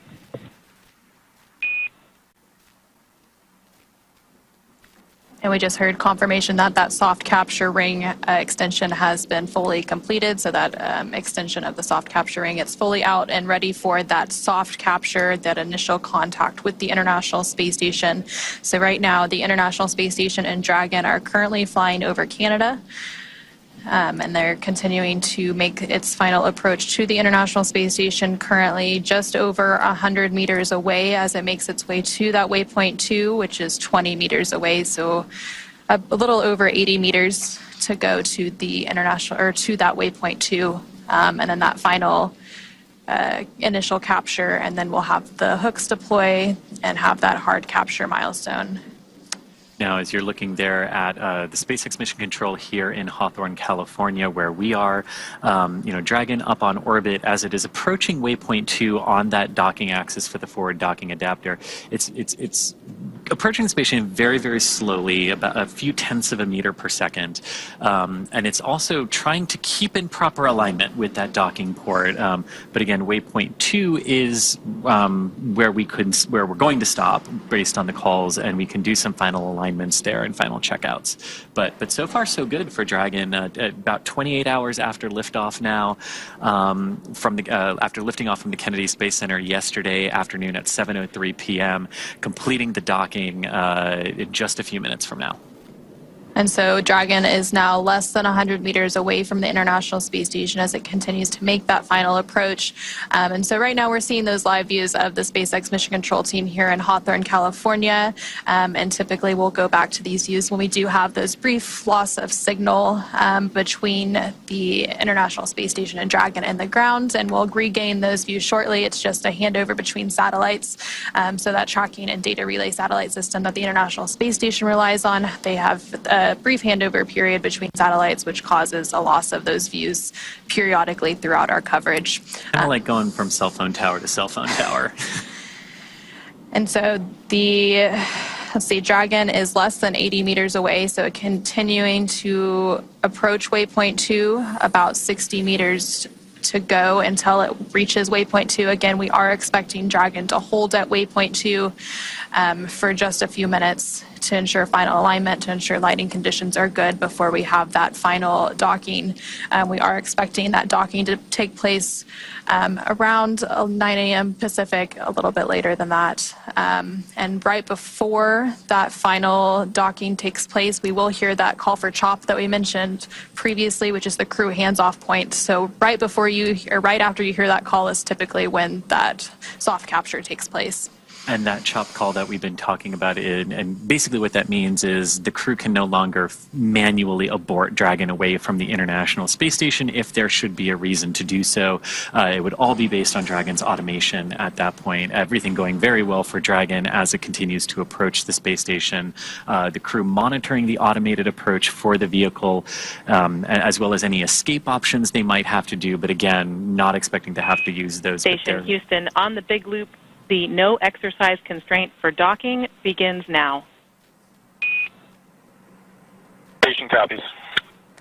And so you did just hear a call up from the Capcom or capsule communicator at Mission Control in Houston to the crew on the International Space Station, mentioning that the exercise constraint has started. So typically when you have visiting vehicles such as Dragon arriving and departing the International Space Station, there are constraints on crew exercise, and that's basically to prevent additional loads from being imparted on the station during these dynamic operations. And I love this sort of night vision-esque view here from Dragon looking at the International Space Station.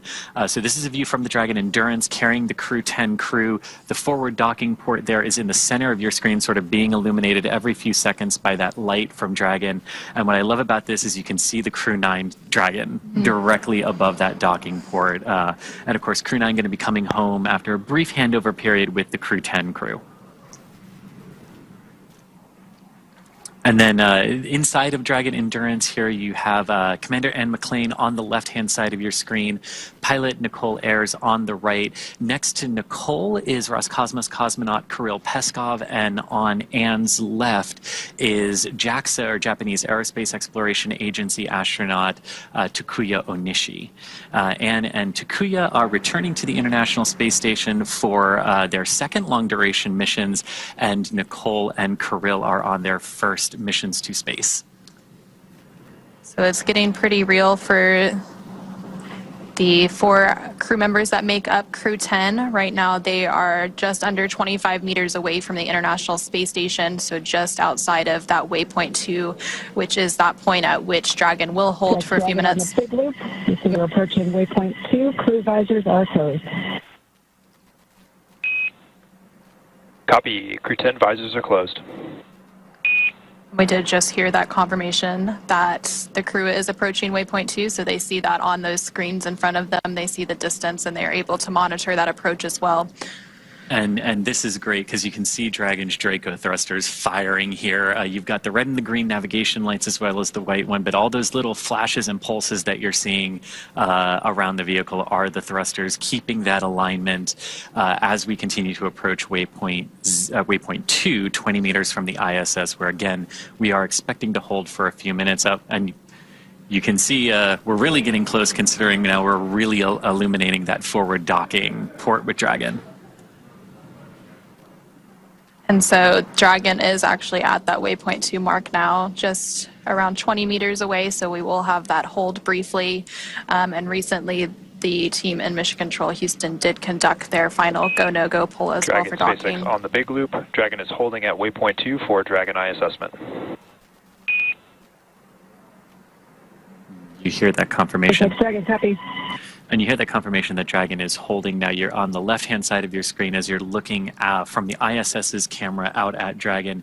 Even though we've said Dragon is holding, you're still going to see some of those thruster pulses because holding in space is not like just stopping your car that holds the same position. And Dragon SpaceX on the big loop. Ground is bold to go and will be enabling approach shortly. Confirm crew readiness for final approach.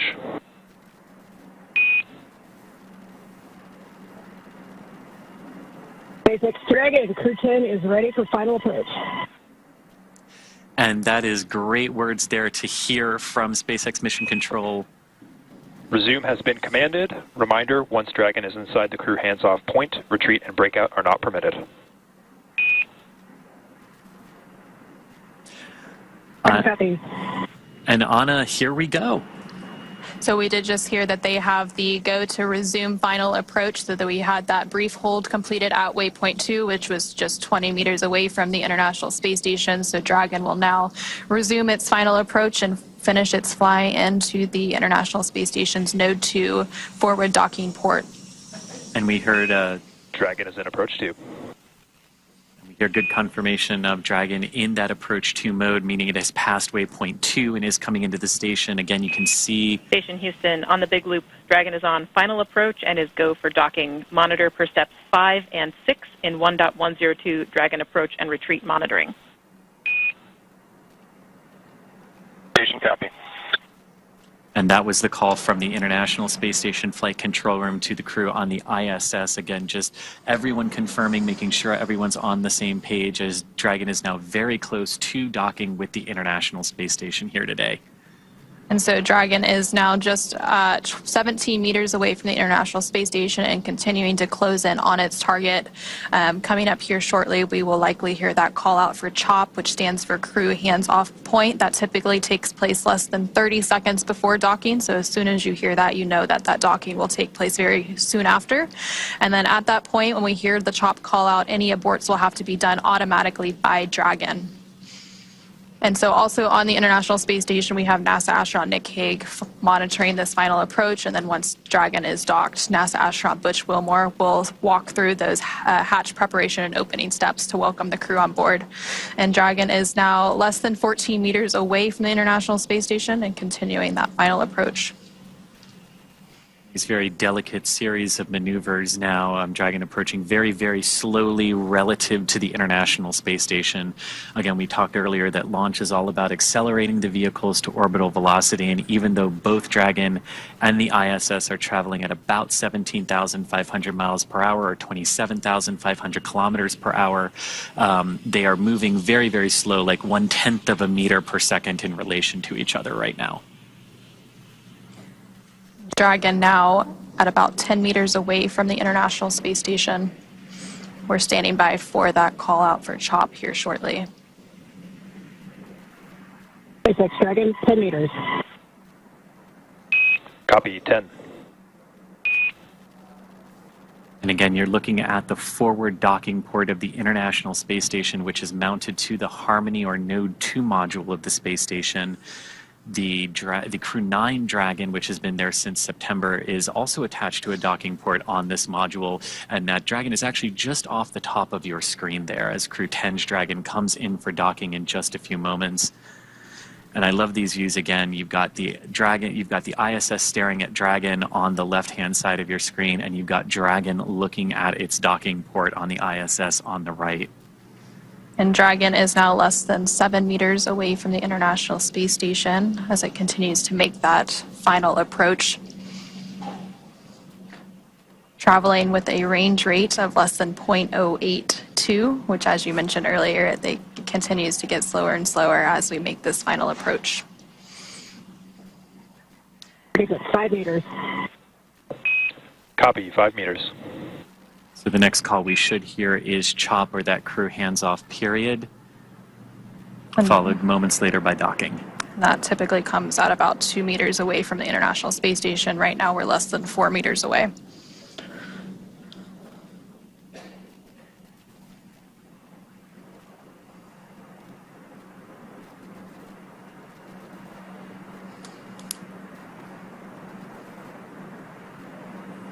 Less than 3 meters away. 2 meters. Please hands off. Copy, hands off. There is the CHOP call. Standing by for initial contact of Dragon to the International Space Station.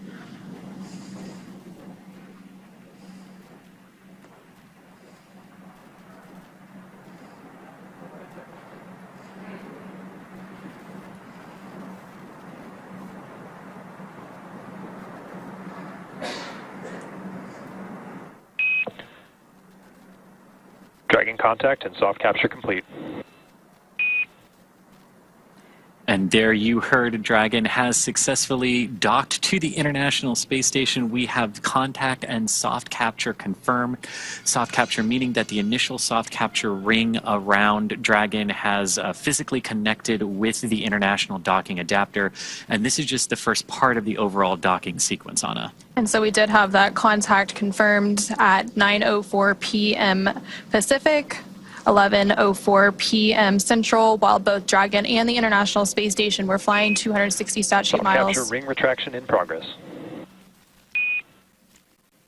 Flying 260 statute miles over the Atlantic Ocean, and we did just hear confirmation that that soft capture ring is now beginning to retract. So they're beginning those steps to firmly attach Dragon to the International Space Station so that we can have what is known as a hard capture. And again, as we mentioned earlier, like all the timings of these events are a little nebulous and they can change around by a couple of minutes here. So while we were expecting completion of we're expecting the completion of soft capture ring retraction, which we heard was already underway in just a few minutes. That will be followed by the start of the hard capture sequence, which is a series of 12 hooks that are separated into 2 batches of 6 that drive between Dragon and the International Space Station to really hard connect them together. And then after we have that, we have a whole bunch of other things that sort of come into place at that point once Dragon is securely on the Harmony module of the ISS. Once those soft capture systems retract, the spacecraft will we're getting closer for the hard capture. And then once those, and that's about a 15-minute process. And so once those hooks are fully driven, so those 2 sets of 6 hooks for a total of 12, then we will see those umbilicals deploy. And again, that helps to hardline the data and power from the International Space Station to Dragon.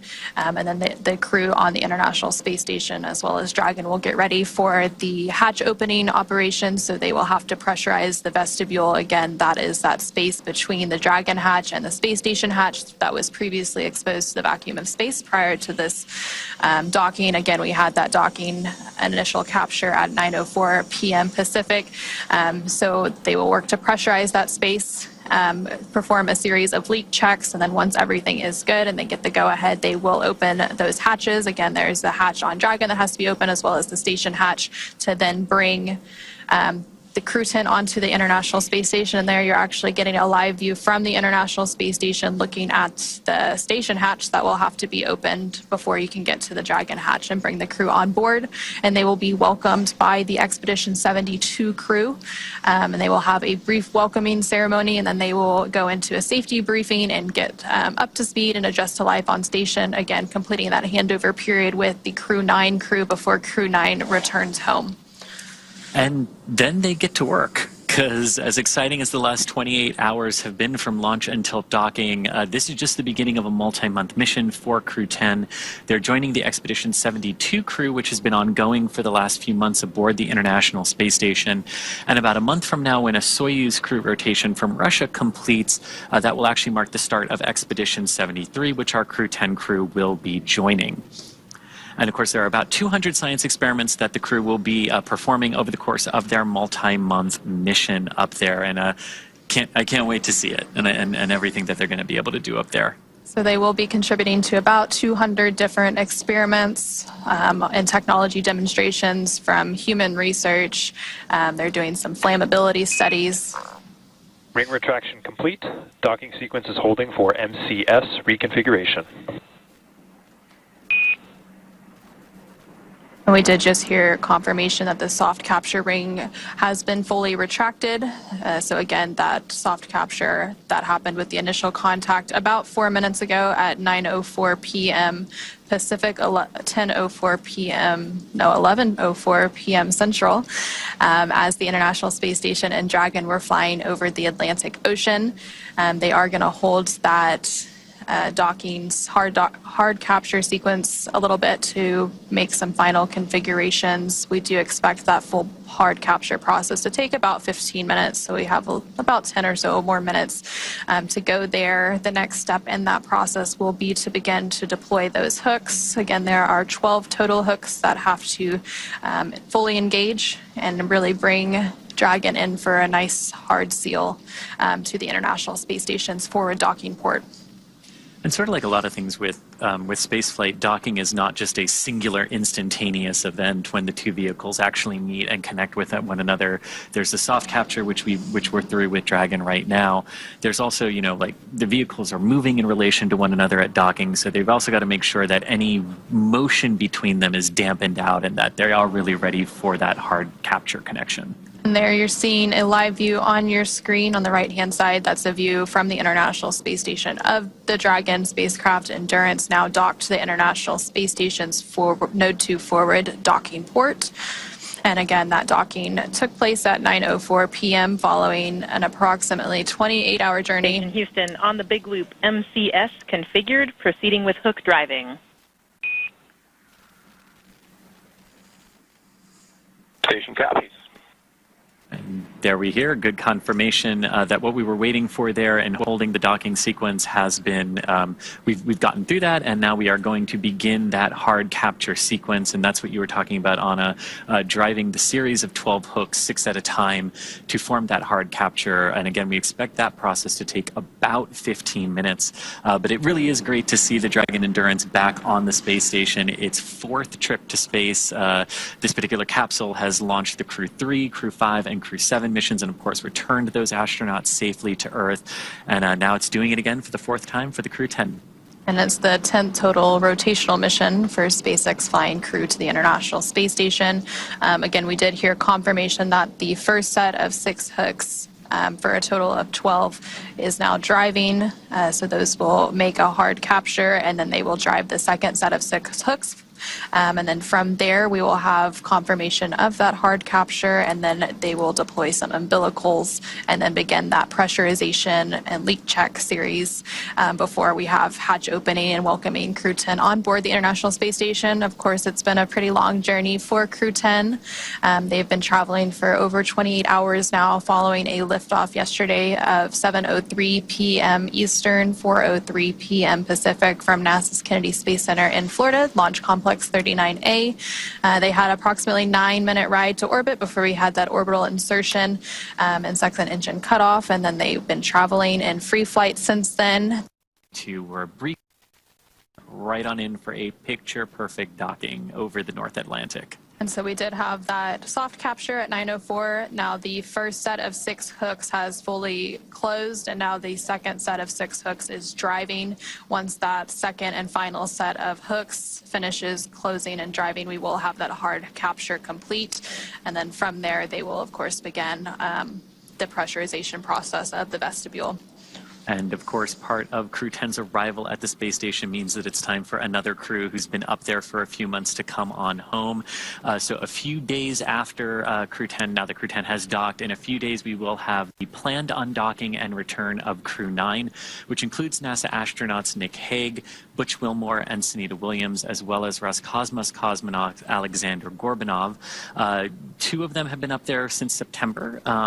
Nick and Alexander launched on Crew-9 in September on the Crew-9 mission from Slick 40 at the Cape Canaveral Space Force Station.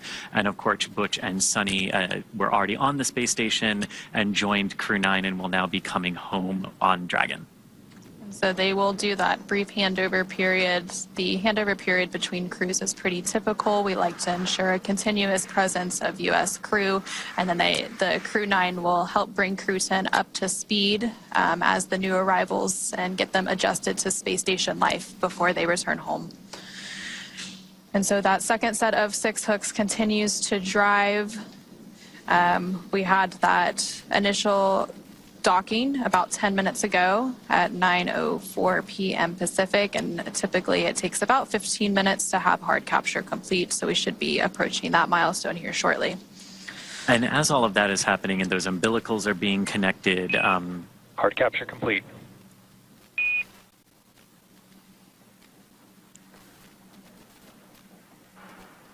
And there we heard confirmation that we do have hard capture, so all 12 hooks have finished driving. And then from there, the umbilicals will start to deploy, and that again brings that hardline data and power from the International Space Station to Dragon. And then the pressurization of the vestibule will begin. And again, NASA astronaut Butch Wilmore on the International Space Station side is on tap to be to help with those hatch opening operations today. Again, we are expecting hatch opening about an hour and a half or so after or from now, and then from there will be a welcoming combined with the farewell remarks of Crew-10 since that handover is pretty short. And then from there they will adjust to station life. There will be a safety briefing, and then they'll get right into it as Expedition 72 members for the next month before they become Expedition 73. And and you can see that's Sunny Williams there in front of the hatch on the International Space Station side. So we did hear confirmation of hard capture is complete. The docking sequence still proceeding, though, with Dragon. You mentioned those umbilicals that are now being driven between the vehicles to establish good power and data connections between the International Space Station and Dragon. Now, we've talked a little bit about what the folks on the ISS side are doing here, getting those hatches ready. And inside Dragon, they're continuing to monitor the docking sequence as it progresses, and then they'll also be able to get out of their suits as well that they have been in for the last couple of hours as Dragon has approached the International Space Station. So as Dragon crew gets out of their suits, of course, as we mentioned previously, NASA's astronaut Butch Wilmore is going to start those hatch opening operations.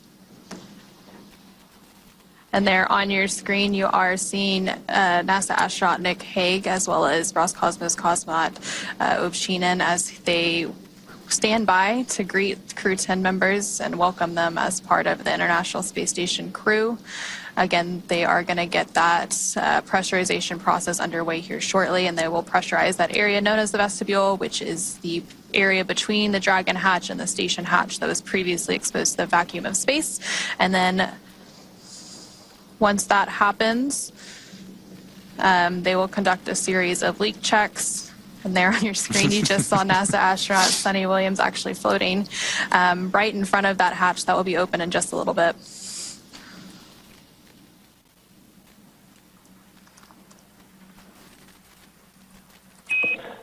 Dragon, SpaceX on the big loop. Docking sequence complete. Ground will be enabling hardline power and comm connections shortly. You are go to doff suits per procedure 4.012. Crew-10, welcome aboard the International Space Station.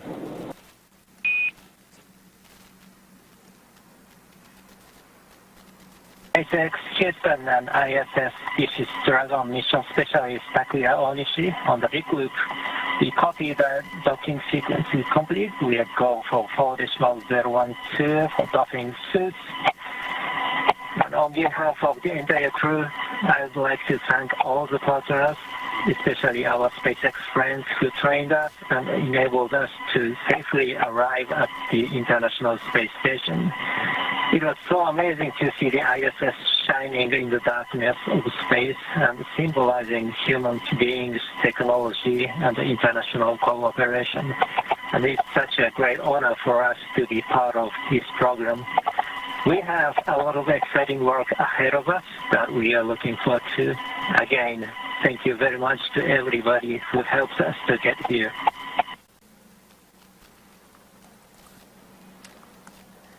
And there you just heard some really nice words between Crew-10 as they have now arrived at the International Space Station. We do have that confirmation of hard capture complete. Again, those words were coming from JAXA, or Japan Aerospace Exploration Agency astronaut Takuya Onishi, who is serving as one of the mission specialists for Crew-10. And so now with Dragon successfully and safely docked. And Houston copies all. Welcome to the International Space Station, Crew-10. We look forward to your work and the spirit of cooperation with which you've arrived.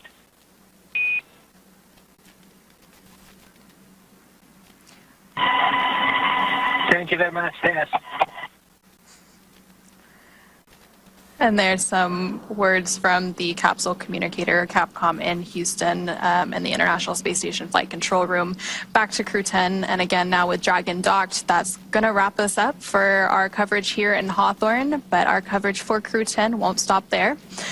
That's correct. It's great to see the Dragon Endurance docked back at the station and see Crew-10 ready to begin their multi-month mission in there. In a minute, we're going to toss it back to Gary in Mission Control Houston to take us through the Vestibule depressurization hatch opening, and then we'll see NASA astronauts Anne McLean and Nicole Ayers, along with JAXA, or Japan Aerospace Exploration Agency astronaut Takuya Onishi and Roscosmos cosmonaut Kirill Peskov float into the International Space Station. But first, let's do a quick recap of how we got here. The crew suited up yesterday before their launch and then had their ride to the pads in those sleek-looking Teslas before ingressing an even sleeker-looking Dragon. They lifted off right on time from the Kennedy Space Center at Pad 39A at 7:03 p.m. Eastern Time on Friday, March 14th. Stage 1 successfully returned to a landing at Landing Zone 1 for recovery and reuse a few minutes later. Dragon separated from the second stage of Falcon 9, and once it was safely in orbit, deployed its nose cone to reveal that docking adapter and all the navigation aids needed to get to the International Space Station. Dragon also completed 5 major burns on its journey to the International Space Station, coming in for a docking at 9:04 p.m. Pacific Time, 11:04 p.m. Central Time today, March 15th, 2025. And it was Dragon's 10th crew rotation mission for NASA and the Commercial Crew Program. That's right. And now that Crew-10 has arrived to the International Space Station, we are looking ahead to the return of Crew-9, and we will be taking you along as they return home after their long-duration stay on board the International Space Station. Teams will be assessing return dates, which will then be announced on nasa.gov, so be sure to tune in as NASA and SpaceX will then bring you live coverage every step of their return home. And you can also follow SpaceX and NASA on social media for real-time updates. But thank you again for watching our coverage of docking, and go NASA, go SpaceX, and go to Crew-10 and Crew-9. For those of you watching on X, please head over to NASA Plus to follow the coverage of hatch opening and welcoming live. So thanks everyone for joining us here in Hawthorne. Thank you specifically to Anna for joining us from Johnson Space Center. And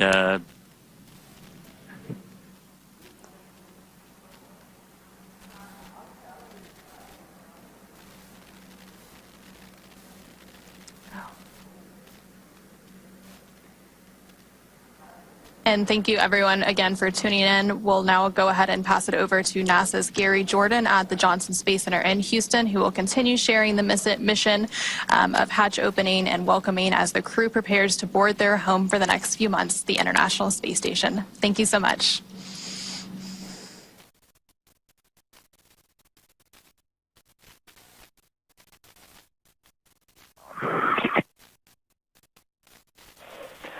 And talk SpaceX on the big loop. We've got you loud and clear for the cabin mic comm check. Okay, we have you loud and clear.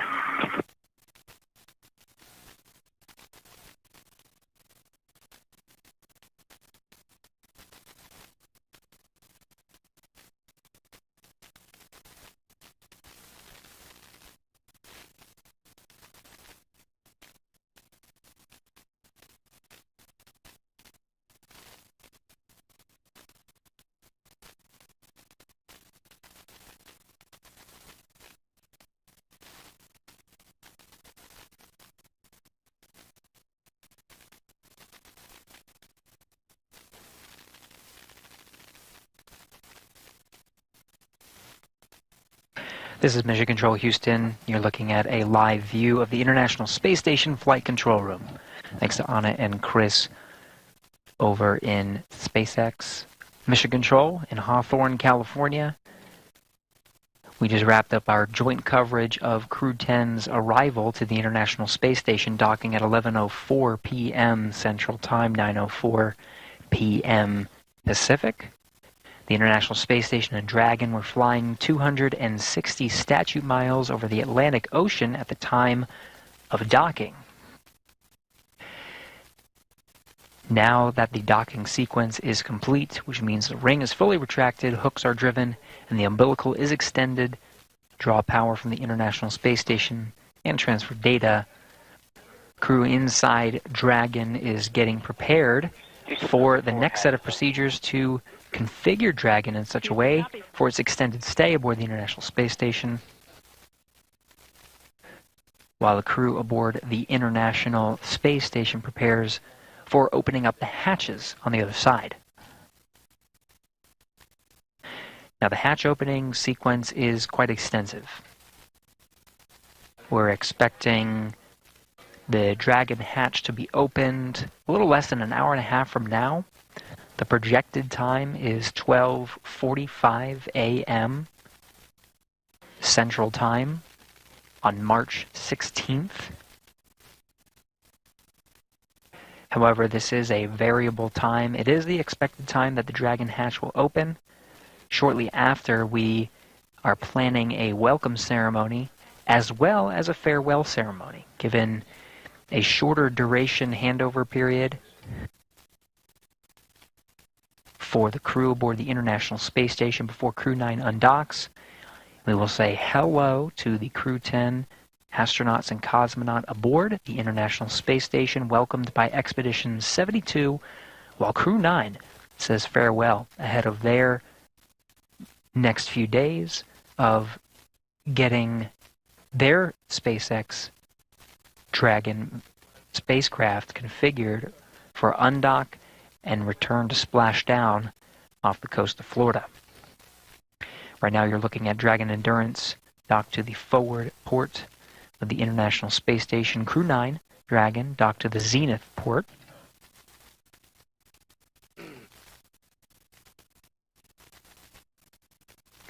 These views provided by an external camera on the exposed facility outside of the Japanese module.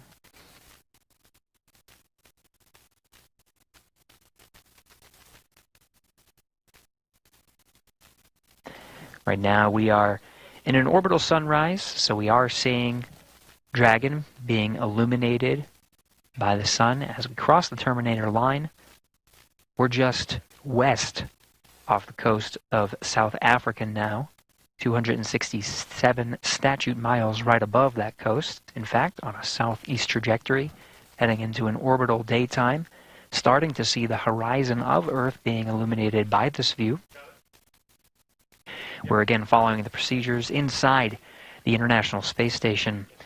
We've been hearing the voice of NASA astronaut Nick Hague, whose responsibility for the past few hours has been the monitoring task of Crew-10's arrival to the International Space Station, receiving data via a common communications for visiting vehicles link between the International Space Station and Dragon, providing telemetry and allowing Hague to monitor Dragon's safe approach, docking again at 11:04 p.m. Central Time. Now that Dragon is docked and the crew is getting ready to open the hatch on the International Space Station side, it's Butch Wilmore who is tasked with the responsibility of opening up the hatches. In fact, he's in the Node 2 module right now. The Node 2 forward hatch is open.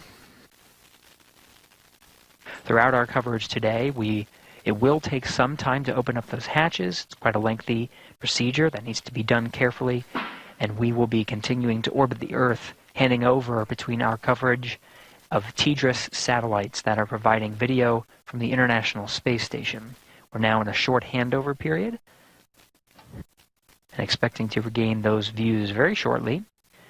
But for now, you're seeing the International Space Station flight control teams here in Houston, Texas. It's Allison Bollinger, that is the flight director for today. Dragon on Dragon to ground. On Dragon to ground.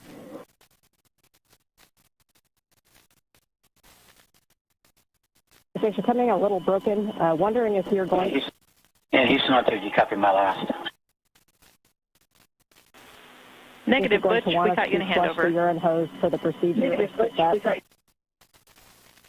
Okay, sorry. Stabilization valve, APAS was open at 0426, close to 042730. Need us to it. We were going to give you that call when you were drying your suits, but in section 5 of 4.400, we're going to have you guys waive every step but the last one. How copy? If your last call cut out, say again for urine hose. And repeating my last, but for that call in section 5 of 4.400, we are not going to have you perform any steps except for the last one. How copy?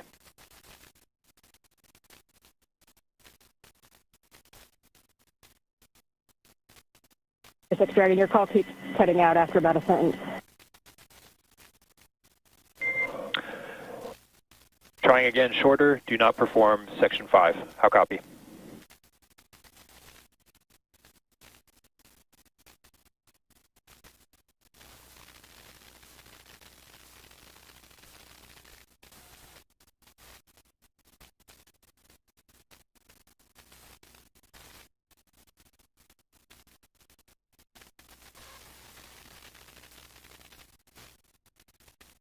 Dragon on Dragon to ground.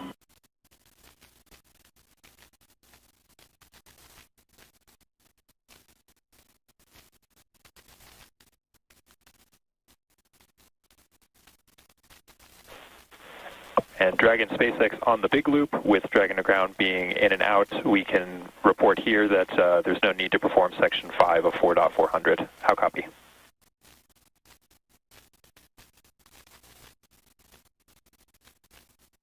SpaceX Dragon, copy on the big loop. We can skip section 5 of 4.400. That's a good readback.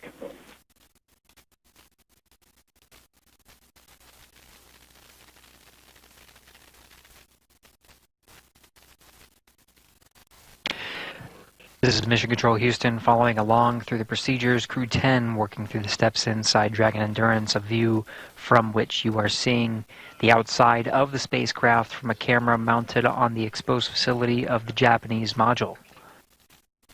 Inside, the crew are working through steps. They wore their SpaceX launch and entry suits through the duration of today's procedure, docking to the International Space Station as a safety precaution, closing those visors and having the suits as an extra layer of protection. Now that we are docked and hard docked to the International Space Station, that docking sequence complete, the crew may doff or take off their suits and start configuring the cabin of Dragon for opening up the hatch. You'll hear some of those communications through Dragon to ground, those communications intended for the Dragon crew. Some of the communications you'll hear on the big loop and the space to ground loops, because there are crews on both sides of that hatch working to welcome the crew aboard. Each has their own respective role.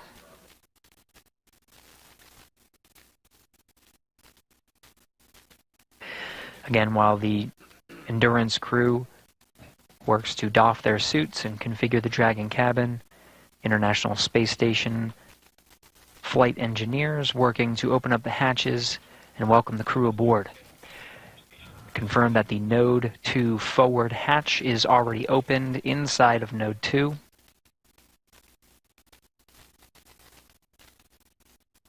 Next will be the APAS hatch. The APAS hatch is the last hatch on the International Space Station side. There is a vestibule that separates that hatch from the Dragon hatch, and that vestibule right now is at vacuum. Part of the procedures that the crew will undergo, namely NASA astronaut Butch Wilmore, will be to turn a valve and introduce air into that vestibule, bringing it up to pressure.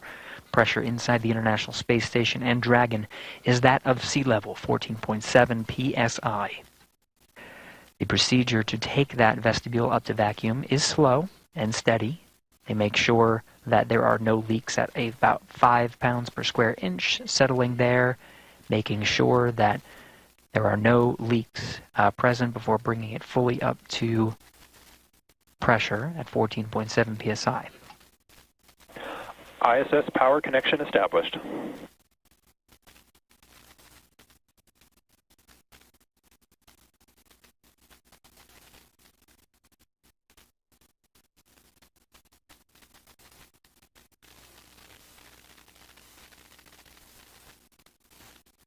Part of the docking sequence is to extend an umbilical from Dragon to the International Space Station. That provides power and communication drawn from the station to Dragon, so Dragon no longer has to rely on battery power. And the solar arrays that you can see, the black paneled section at the trunk from this view, that call was confirming that power is successfully being drawn from the International Space Station into Dragon. Dragon no longer needing to rely on battery power.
This is Mission Control Houston. You're getting a live view from inside the International Space Station. Now, we get these incremental handover periods as the International Space Station orbits 17,500 miles per hour over the Earth.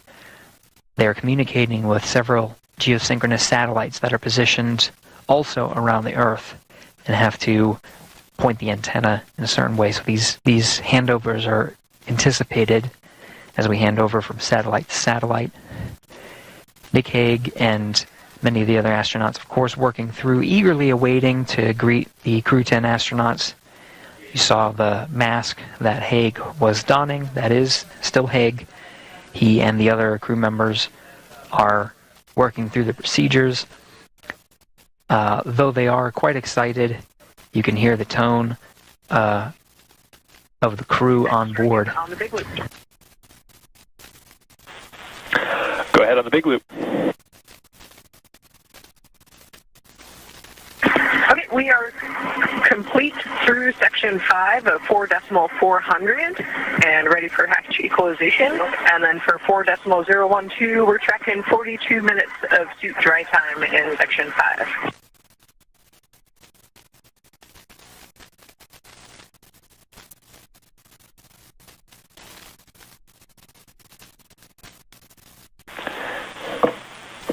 And copy, Dragon, standby 1.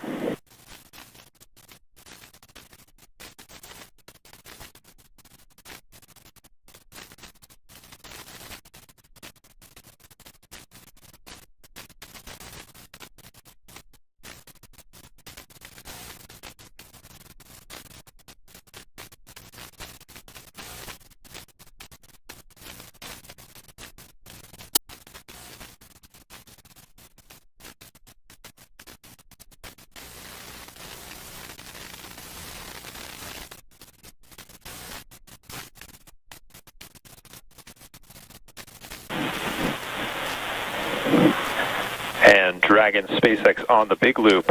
At this time, you guys are go for hatch opening per decal, followed by your remaining actions in section 6 of 4.400.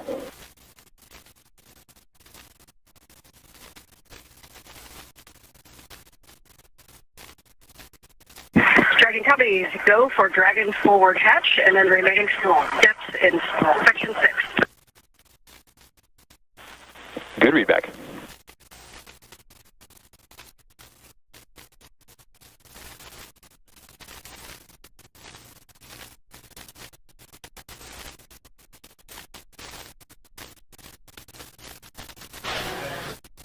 So you heard that call on the big loop. Crew inside Endurance is getting ready to open up that hatch. Of course, the crew Expedition 72 crew has gone through their procedures to safely open up the hatch. You saw a couple of photographs. You see in frame there on the bottom left, Yvonne Wagner doing some closeout photography, as well as a few of the other Expedition 72 crew. Now it's up to the Crew-10 cadre to open up the Dragon hatch. Once that hatch is open, all hatches between the two spacecraft will be open and Crew-10 will be able to float through. Now, oftentimes, there has been a gap in time from when the Dragon hatch is open to when we actually see the crew float through. It will be at the crew's discretion and the timeline that they have with the Hawthorne teams on some of the closeout procedures that are necessary inside the Dragon cabin before they can say yea verily that they can float through and be welcomed, start the ceremony. So we'll just stand by, listen in, see how they're doing, and follow along. We're continuing our nonstop coverage of Crew-10's arrival aboard the International Space Station ahead of a formal welcome ceremony as Crew-10 joins Expedition 72.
SpaceX Dragon, hatch is open.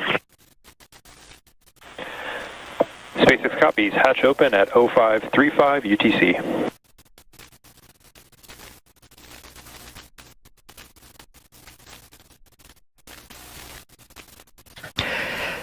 And there it is, confirmation that the Dragon hatch is open. That time of hatch opening is 12:35 a.m. Central Time on March 16th, 2025.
Some Dragon on the big loop.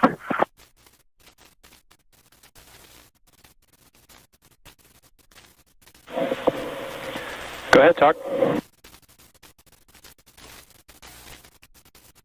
We are in step 6.1 of the procedure 2.102 Crew Dragon ISS and IMV duct installation complete, and you guys go for IMV fan activation. Houston copies.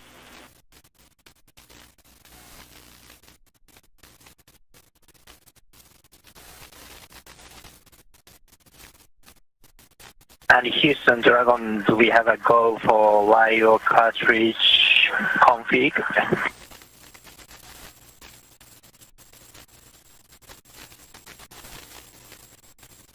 Checking.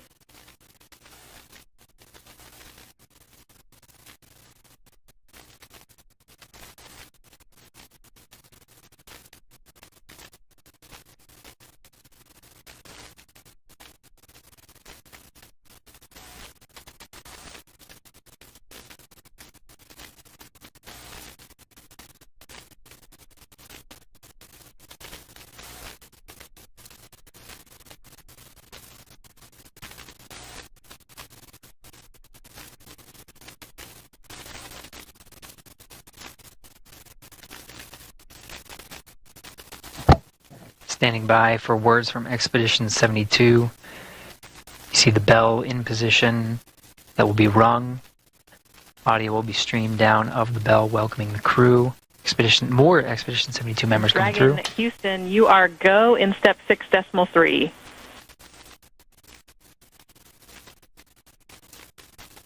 Okay, go for step 6.3.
And Dragon SpaceX on the big loop, be advised that S-band will be deactivated shortly. Dragon to ground will no longer be available for comm.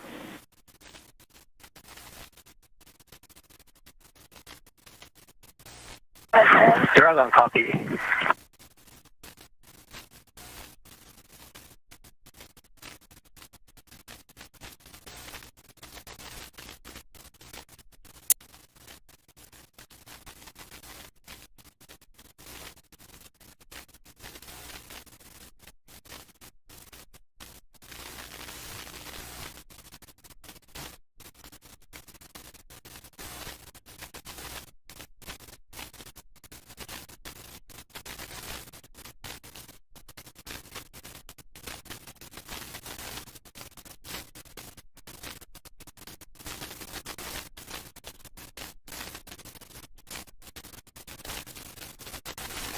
SpaceX Dragon on the big loop for LIO. Go ahead for LIO. Hey, the LIO cartridge is sealed and installed. LIO cartridge 1 is now in active slot with the field. We copy. LIO cartridge 1 is sealed and installed in the active slot at approximately 0542 UTC. That's good copy. Crew-10 mission specialist Takuya Onishi confirming some of the closeout procedures. There is a reason why we are waiting for Crew-10 to enter the International Space Station. They do have very important closeout duties inside Endurance. Those lithium hydroxide canisters are consumable carbon dioxide scrubbers inside the cabin of Dragon. So they do want to conserve those carbon dioxide scrubbers, and so before entering the International Space Station, they do want to make sure they conserve the LIO cartridges as much as possible. So that is a very important closeout duty that they have aboard Dragon before they enter. But it seems like we do have the first Crew-10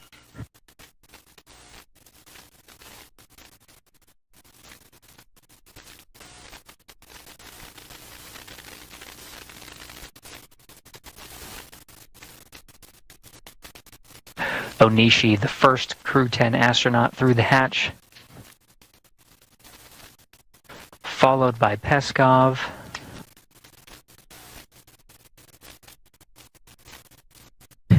Nicole Ayers, the first of the Fly's newest class of astronauts to enter, and last commander of Crew-10, Anne McLean.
SpaceX Crew-10, welcome aboard the ISS.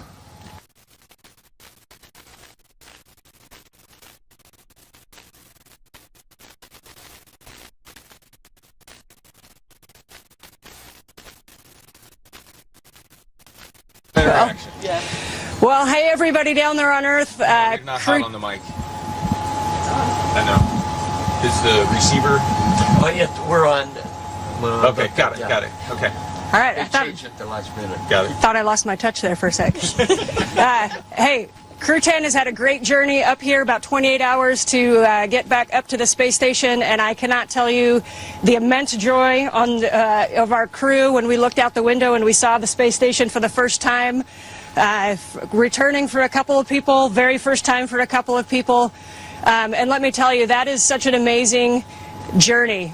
You can hardly even put it into words. The ride up on the Falcon 9, orbiting the Earth for the last couple of days, it's been absolutely incredible, and it is something that none of us could do by ourselves. As we've said before, you cannot be great without the greatness of others, and I tell you, the greatness of the ground control teams have really shined through in the last few days getting us up here safely. Thank you very, very much.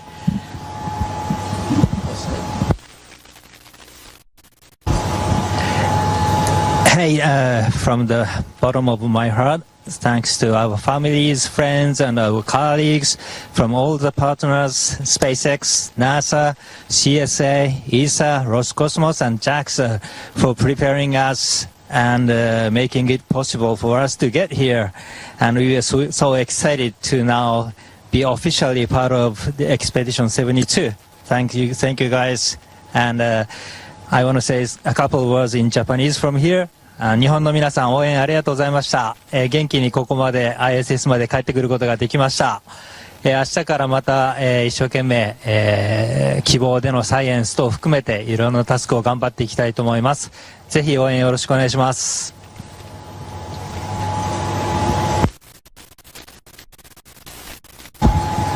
Okay, thank you. Thanks a lot. Thanks a lot one more time to SpaceX and NASA for this wonderful ride. That was really fun. And thanks to all the world's aerospace industry, which works to make the dreams to come true and to take us further and further. That's really wonderful. Thanks to everyone working there. И спасибо, конечно же, отдельно это Роскосмосу и Центру подготовки космонавтов за знания и опыт, которые привели меня сюда. Будем работать славно, работать дружно во имя, во благо всего человечества. Передаю микрофон.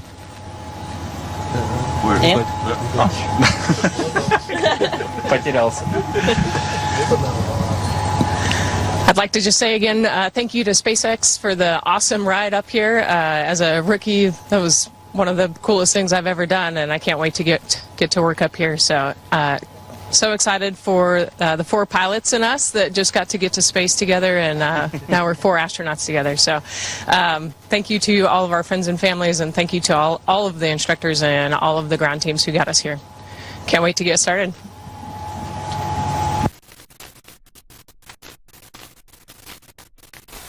And Houston, thank you for tuning in this early morning. It was a wonderful day. Great to see our friends arrive. So thank you so much.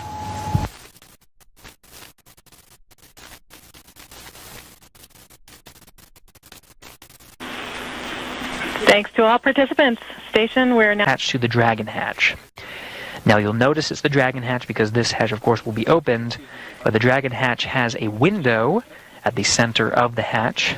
We may be able to see small views of the Crew-10 astronauts poking their head through, maybe a couple of waves.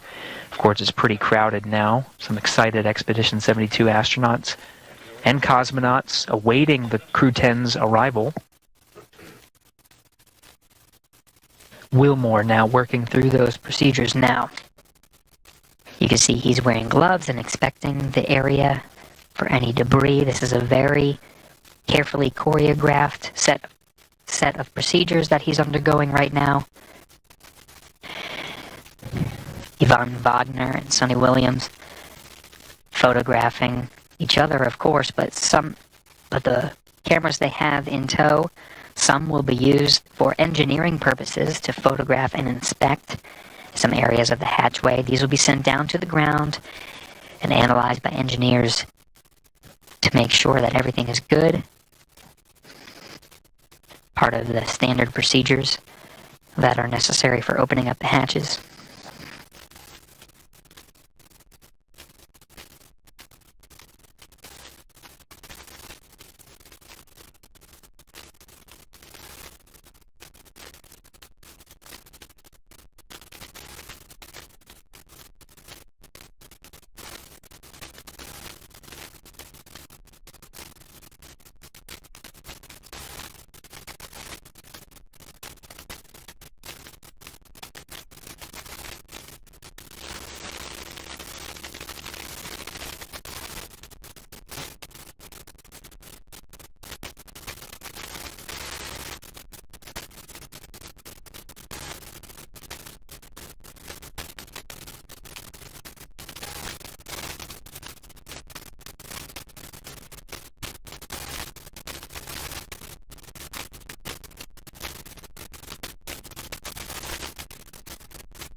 Houston on 2, seals look good, no condensation. Houston copies.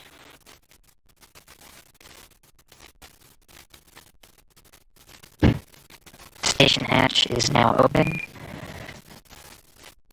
And Dragon, SpaceX on Dragon to ground for crew status.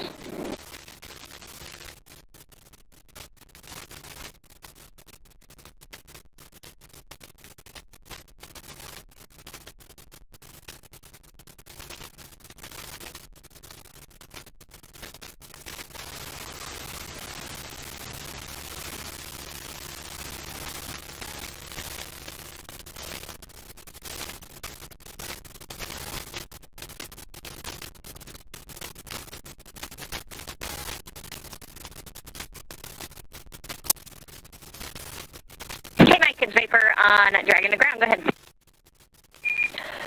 Hey, Vapor. Just wanted to check in since I see Butch and Nick are moving pretty close through the vestibule pressurization and those tasks there. So just wanted to get a status on your guys from inventory reports. And I see about 20 minutes on suit drying and just wanted to check in.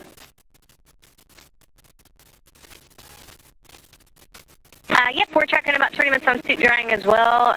You've got 1.5 of us changed, and then the other 2 are doing the inventory and packing right now, and we'll get you the water and food inventory soon.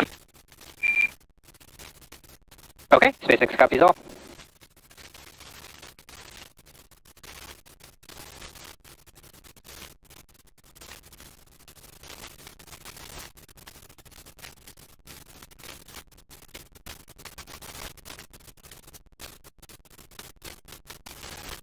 So as a readback, you can hear the crew inside Dragon speaking with the core that's over at SpaceX's Mission Control in Hawthorne, California. The crew on the other side of the Dragon hatch does have some procedures to go through. You heard they have some time on the suit drying, and then they have additional procedures ahead of them before they open up their hatch.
Dragon SpaceX on Dragon to ground. Creo, I've got you 5x5 on Dragon to ground, and I am ready to copy the inventory report. Yes, all right. That's what I'm calling for. So we had water from station 11 and 12 from 202. We had 5 bottles. Them for 203, 5 bottles. For back 204, 4 bottles.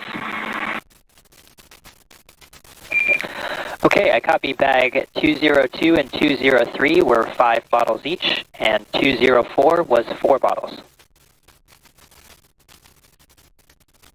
Affirm. Now let's go through food consumption. We went through all our supplies for the day 1. So bags 301, 302, 303, 304 are empty. I copy. 301 through 304 are all empty. Affirm.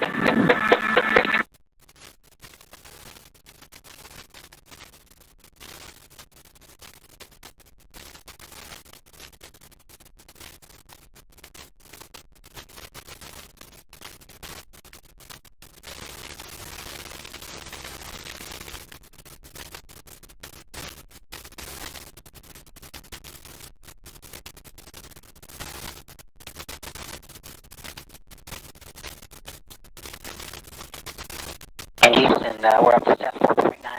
Station's ready for Dragon hatch equalization.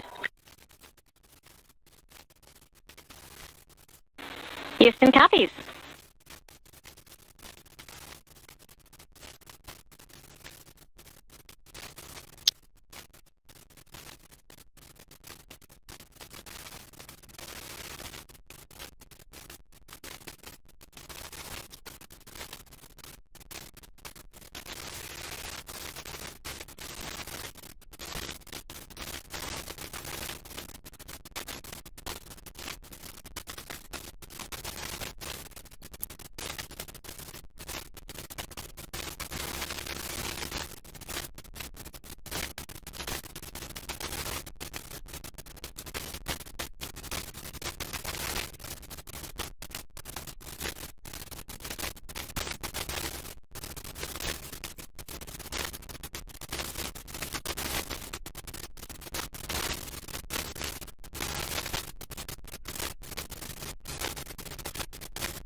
This is Mission Control Houston, continuing to work through the hatch opening procedures.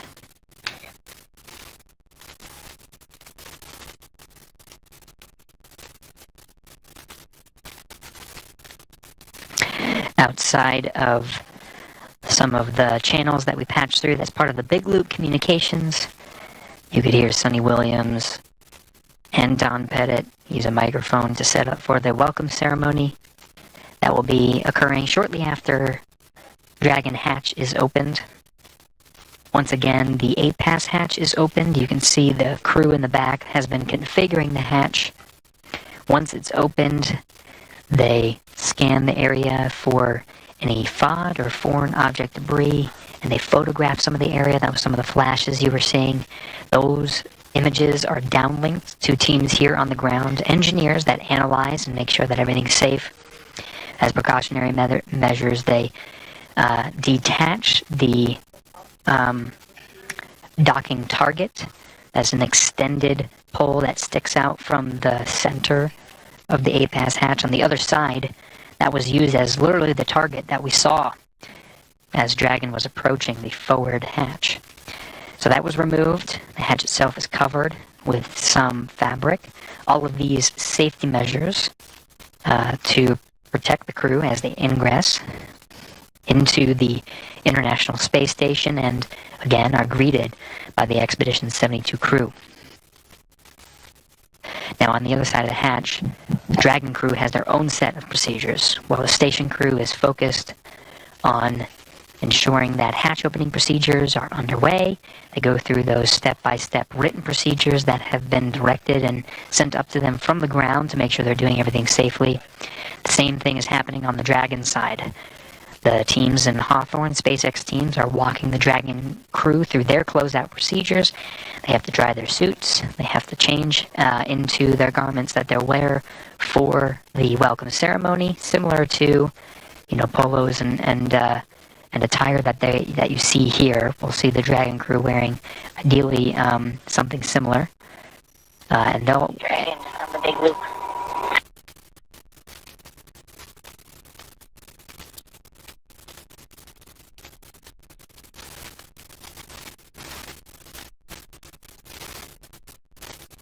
Go ahead for Dragon on the big loop.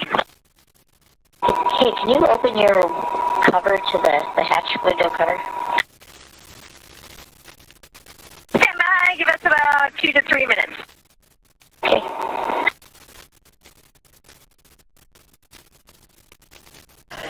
The excitement in the International Space Station is real, Sonny Williams. Over the big loop again, the big loop configures the audio channels such that the crew inside the station can communicate directly with the crew inside Dragon. At the same time, those audio loops are patched through to control centers here in Houston as well as the SpaceX Mission Control in Hawthorne, California. Everybody can talk on this loop. Sonny Williams, of course, eager to greet Crew-10 and welcome them aboard. As we mentioned, the SpaceX teams are walking the Dragon crew through their closeout procedures. Again, there's that little window that they can see through. Expedition 72 very eager to see 4 new crewmates and welcome them to the Expedition 72. When they enter and start their formal welcome ceremony, we will see all Expedition 72 astronauts and cosmonauts in this view that you're seeing right now. There will be 11 crew members aboard the International Space Station at the same time.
This is Mission Control Houston. You're getting a live view from inside the International Space Station now. We get these incremental handover periods as the International Space Station orbits 17,500 miles per hour over the Earth.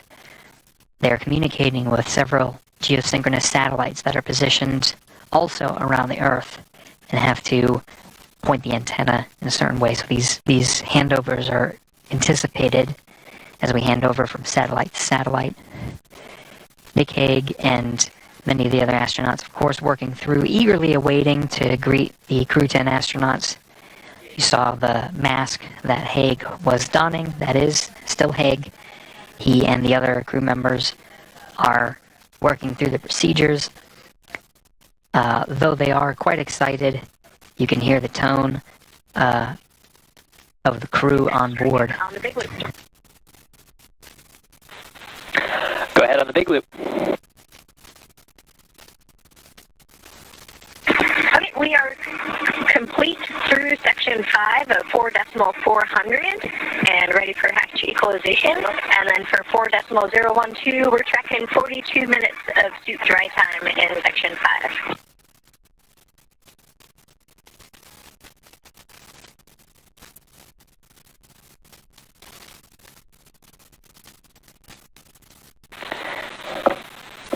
And copy Dragon, standby 1.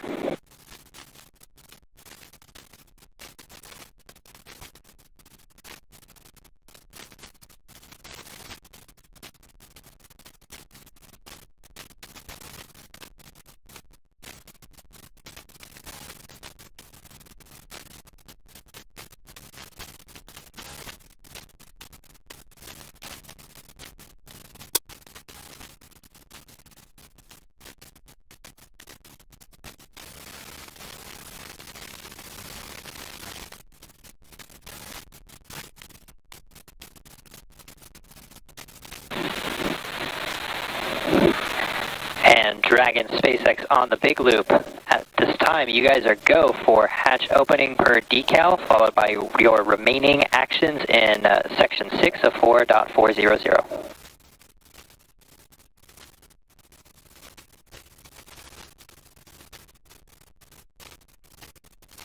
Dragon companies, go for Dragon forward hatch and then remaining small steps in section 6. Good readback.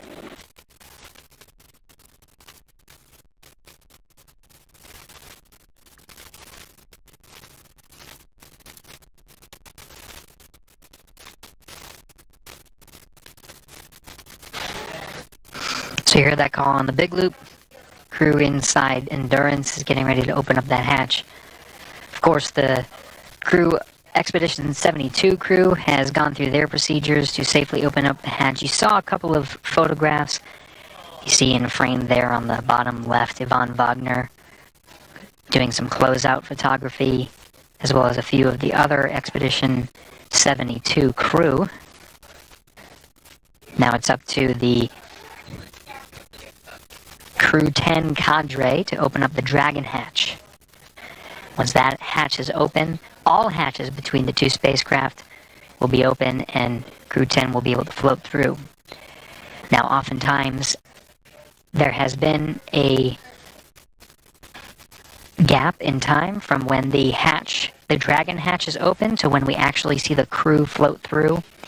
It will be at the crew's discretion and the timeline that they have with the Hawthorne teams on some of the closeout procedures that are necessary inside the Dragon cabin before they can say yea verily that they can float through and be welcomed, start the ceremony. So we'll just stand by, listen in, see how they're doing, and follow along. We're continuing our non-stop coverage of Crew-10's arrival aboard the International Space Station ahead of a formal welcome ceremony as Crew-10 joins Expedition 72.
SpaceX Dragon, hatch is open. SpaceX copies. Hatch open at 0535 UTC.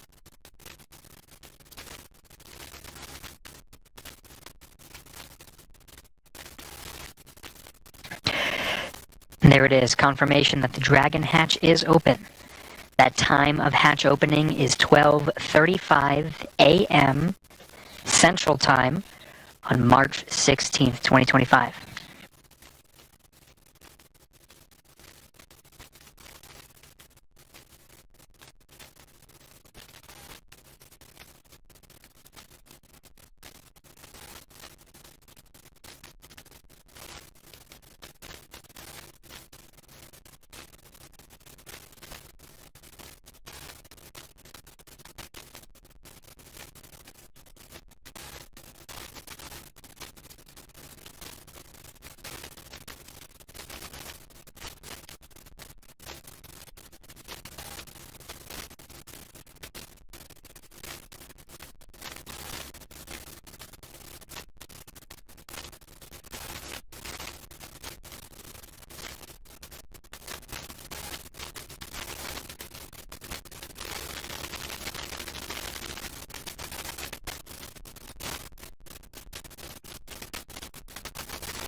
Some Dragon on the big loop.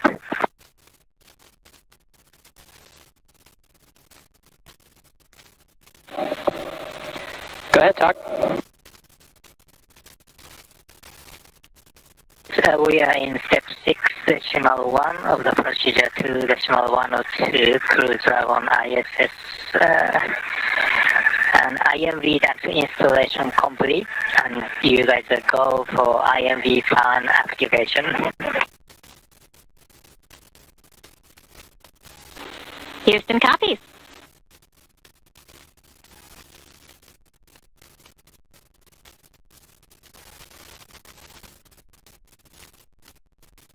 And Houston Dragon, do we have a go for LIO cartridge config?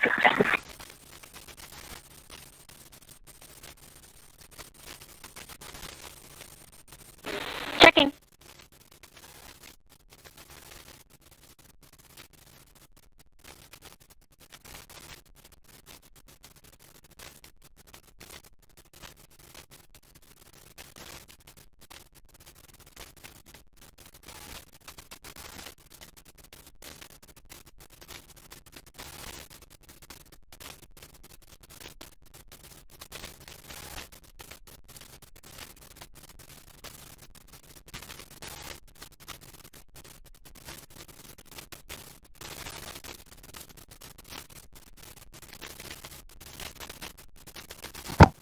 Standing by for words from Expedition 72. You see the bell in position that will be rung.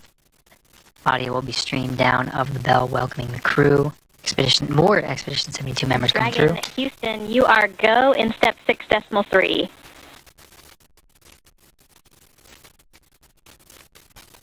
Okay, go for step 6.3.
And Dragon SpaceX on the big loop, be advised that S-band will be deactivated shortly. Dragon to ground will no longer be available for comm.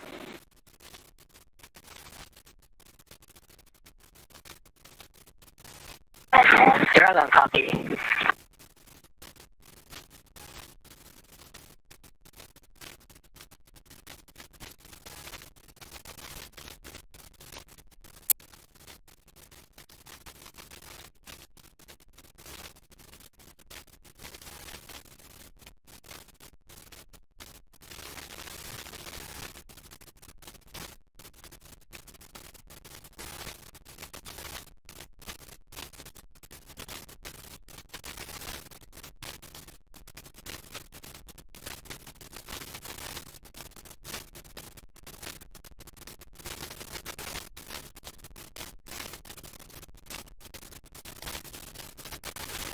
SpaceX Dragon on the big loop for LIO.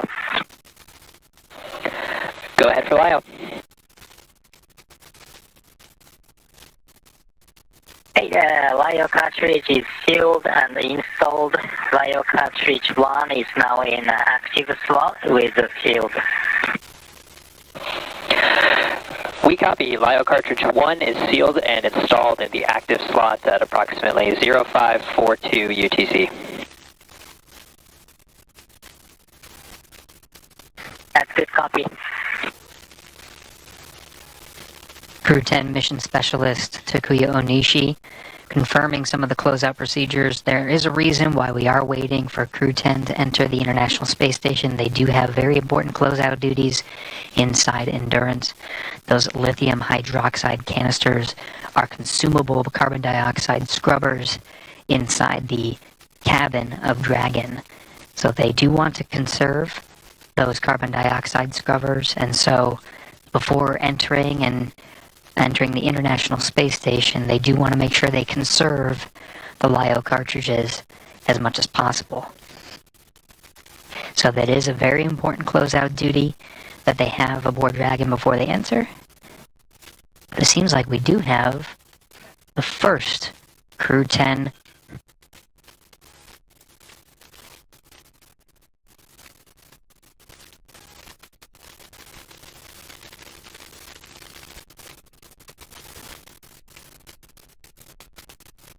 Onishi, the first Crew-10 astronaut through the hatch, followed by Peskov,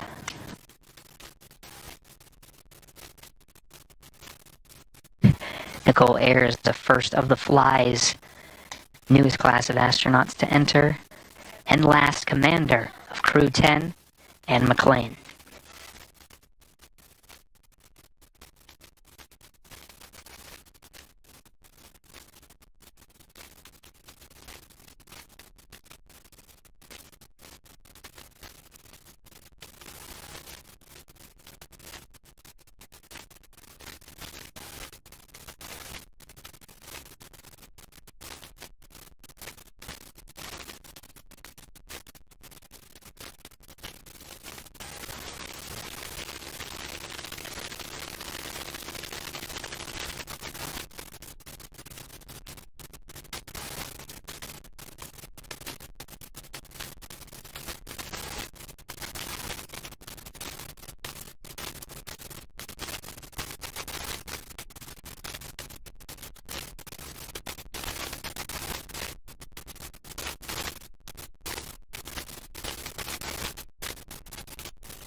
SpaceX Crew-10, welcome aboard the ISS.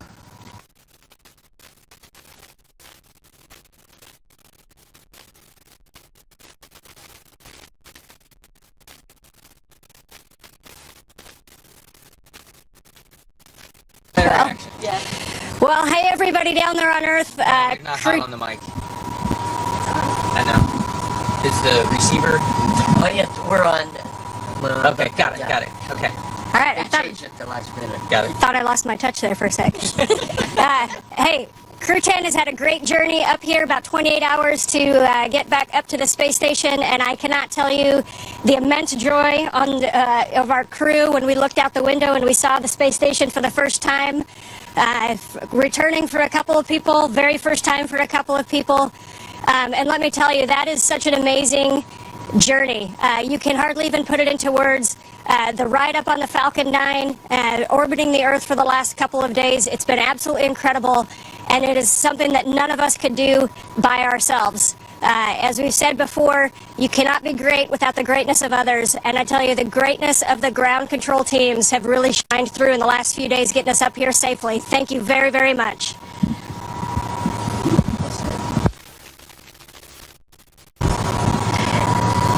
Hey, from the bottom of my heart, thanks to our families, friends, and our colleagues from all the partners, SpaceX, NASA, CSA, ESA, Roscosmos, and JAXA for preparing us and making it possible for us to get here.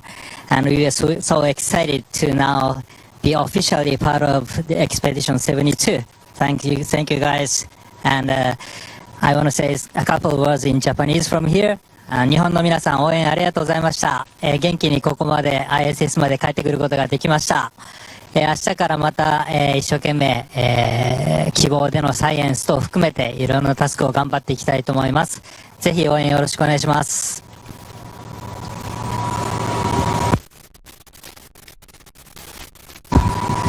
Okay, thank you. Thanks a lot. Thanks a lot one more time to SpaceX and NASA for this wonderful ride. That was really fun. And thanks to all the world's aerospace industry, which works to make the dreams to come true and to take us further and further. That's really wonderful. Thanks to everyone working there. И спасибо, конечно же, отдельно это Роскосмосу и Центру подготовки космонавтов за знания и опыт, которые привели меня сюда. Будем работать славно, работать дружно. Во имя, во благо всего человечества. Передаю микрофон.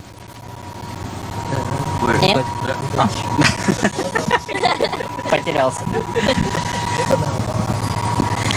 I'd like to just say again, thank you to SpaceX for the awesome ride up here. As a rookie, that was one of the coolest things I've ever done, and I can't wait to get to work up here. So excited for the 4 pilots and us that just got to get to space together, and now we're 4 astronauts together. So thank you to all of our friends and families, and thank you to all of the instructors and all of the ground teams who got us here. Can't wait to get started.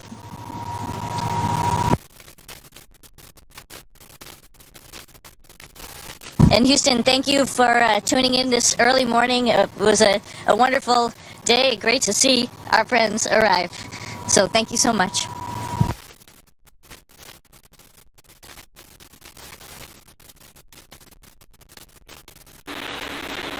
Thanks to all participants. Station, we're now Hatch to the Dragon hatch. Now you'll notice it's the Dragon hatch because this hatch, of course, will be opened, but the Dragon hatch has a window at the center of the hatch. We may be able to see small views of the Crew-10 astronauts poking their head through, maybe a couple of waves. Of course, it's pretty crowded now. Some excited expeditions.